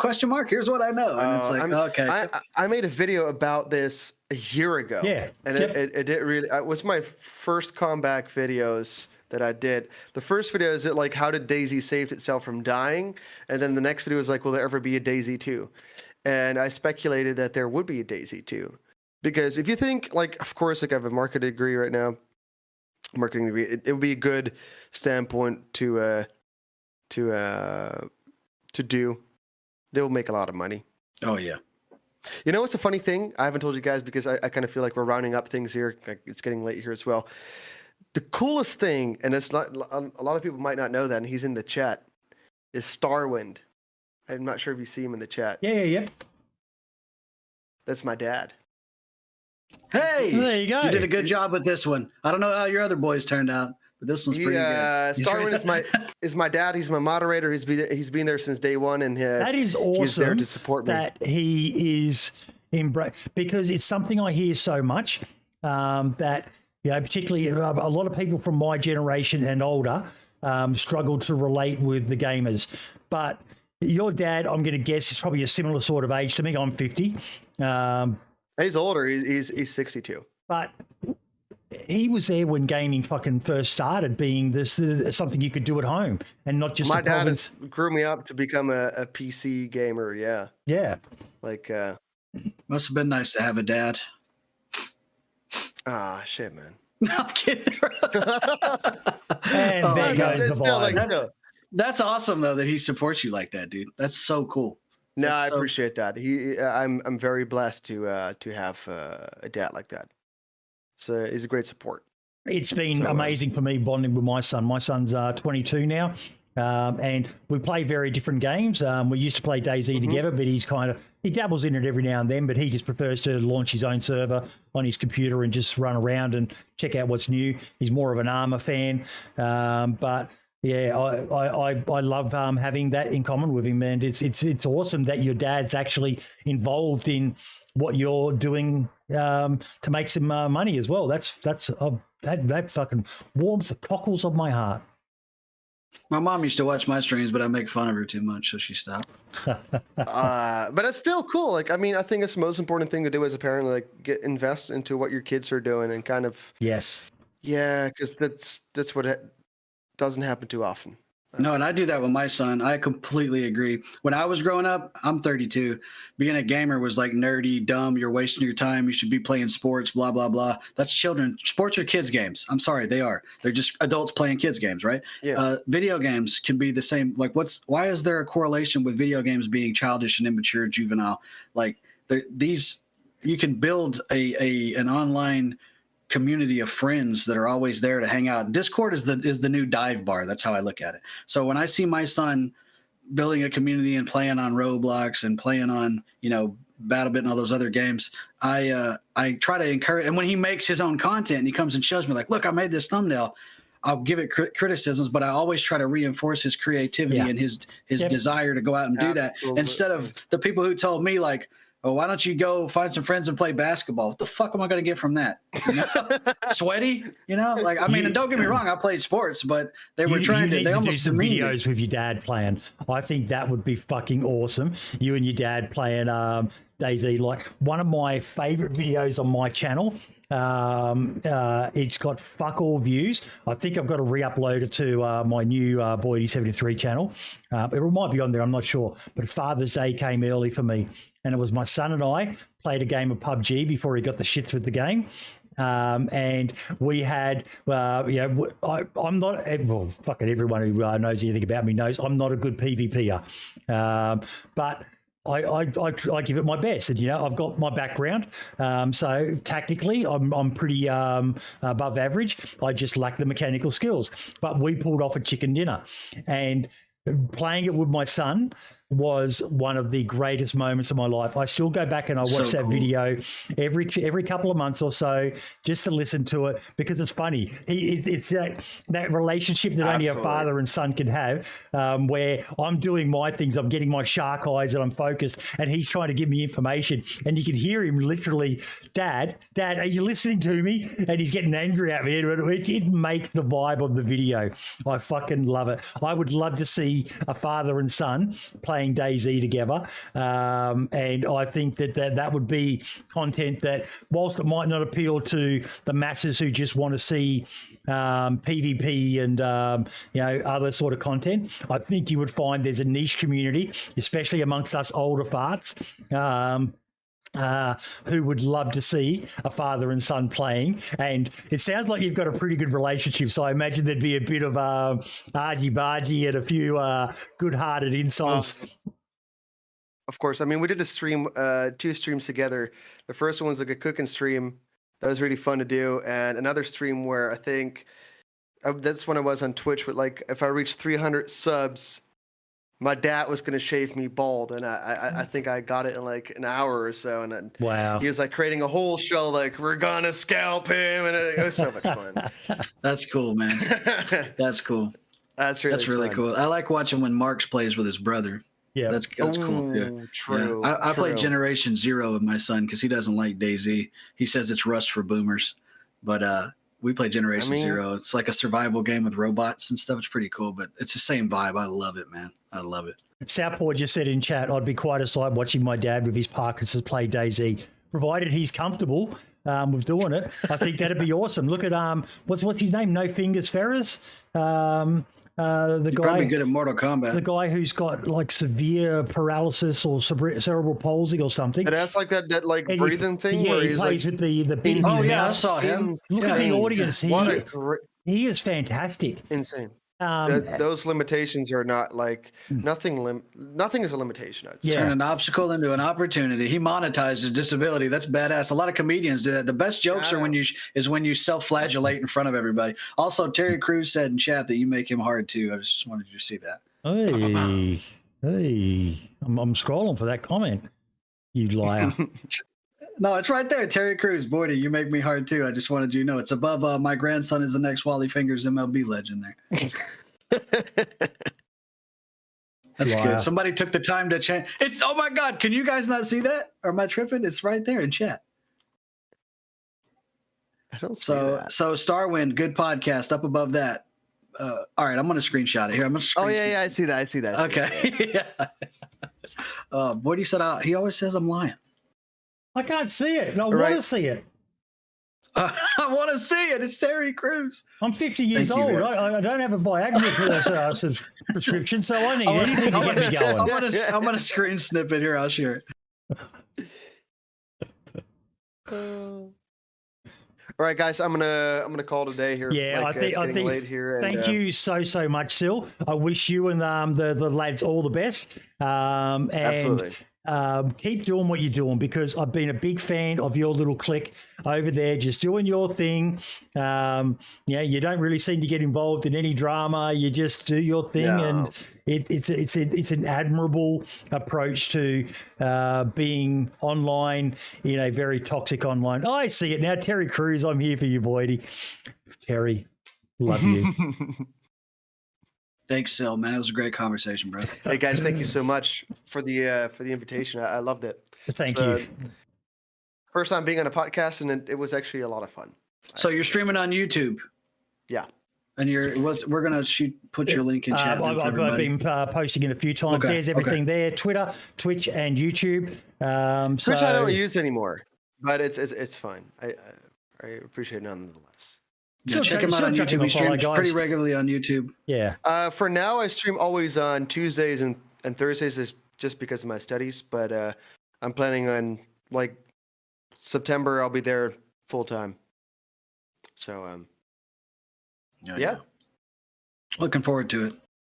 And can I just say thank you, Salty Sticks? You just solved the problem for me. For some reason, I was on Top Chat and not Live Chat. So I can see everything. He's the producer of the podcast, dude. He was on Top Chat. That's also a thing. What is it?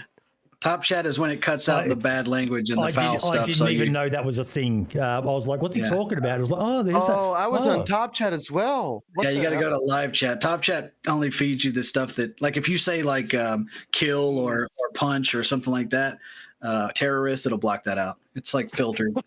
You learn a new thing every day. All right, this is your time to get out of here. You got to bail. The boy's going to keep talking to you. You got to just disconnect. Thank you so much, mate. Guys, thank you so much. Have a wonderful night. Hope there's a 10-year reunion. Would love to meet you in person. All the best, buddy. Thank you so much for your time. Absolutely. Enjoy the rest of your day, because I think it's morning there. And Archie, enjoy your dinner, I'd say. Thank you, sir. All right, guys, have a good one. Peace out, and I'll catch you guys in the next one. See you later, buddy. See you later. And Archie, thank you so much once again, mate. What a great episode. I'm genuinely impressed that someone took the time to create a Terry Crews YouTube account. just to That's awesome. That's brilliant. I love that sort of stuff. I have one called Chris Hansen, and every time someone says something sus in the stream, I'll sign into it and I'll pop in and be like, "Have a seat for me right there. Let's talk about what you said to this." But yeah, that's awesome. Troll accounts are the best. Ladies and gentlemen, I am going to ask you all to head over to Twitch. There's an OG legend streaming, and he deserves a lot more people watching him. And that's Super FT LOL, an absolute Chad of the fucking DayZ community. Used to run with the Running Man back in the early days with him, Renee, and the Running Man playing together. They were the holy. Before you leave. Sorry. They were the holy trinity of DayZ. So I'll get a link to his channel and share that, and get you guys to head over to Twitch if you can do that. But before we finish, individual spotlights, Archie. Yeah, I got them right here. First of all, go check out the Only Up servers. They're badass. Cabela Live is awesome for doing that. Go show them some love. It's really fun. If you're getting bored with the monotony of DayZ, check them out. The other is this fella. Hang on.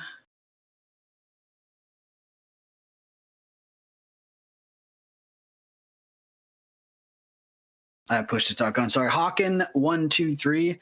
He did these new videos. You've probably seen them in your feeds if you regularly watch DayZ stuff. He lived in a hobo camp. He did a video where he lived in a caravan out in the woods. It's new. It's a fresh style of content. We were talking today about how hard it is to market unprecedented ideas. He's doing pretty well. His channel has really picked up with these last couple of weeks with these videos. Give him a look. See, that kind of unique creativity is rare. You see it pop up and then everybody just carbon copies it because they see that it works. So that's the first time I've ever seen anything like that myself. I love it. Check it out. Give him a sub. I've never spoken to him. I'd like to try to get him on because he seems cool, but show the guy some love because we have to support the unique ideas that come out of the community, because a lot of people are, like we said earlier, they're just they see something works and they copy paste. So check him out. Mine is to Sir Psychoberg. And I'd never heard of the guy. But Matty Ice, who we talked about earlier, had me checking this guy out, and he gives him a lot of credit for helping him with your favorite America. Fuck yeah, Matt Bitterroot. Apparently, Sir Psychoberg helped him a lot in the early days of it. And I went and checked him out, and he's in the process of making a new map. He's from Brazil, speaks very good English, and I actually enjoyed. He only had a small channel, but the tweet I just shared was Matty Ice's tweet showing his or linking to him, and I'll get his actual channel. So Psychoberg. He streams on Twitch. He's not live at the moment. Otherwise, I would have sent everyone there. But this is his channel, folks. Go check him a follow. It's always nice watching these modders and map makers and that while they're doing their craft. They're generally always very open. They'll answer questions if you have about what they're doing, and it's just same as I like watching. What's his name? The Deer Isle guy, John McLean. I like watching him as well. He usually has some chill tunes playing, but yeah, it was great seeing Matty Ice shout out someone who he's got a lot of time for. So and follow Matty on Kick. Let's get him affiliated. And also, don't forget, there's it is in chat again. Make sure you go subscribe to DatGuySyl on YouTube. Thank you once again, Syl. He just got home from wherever he'd been on a train ride and then jumped on to talk shit with me and Archie for a couple of hours, and I can't thank him enough.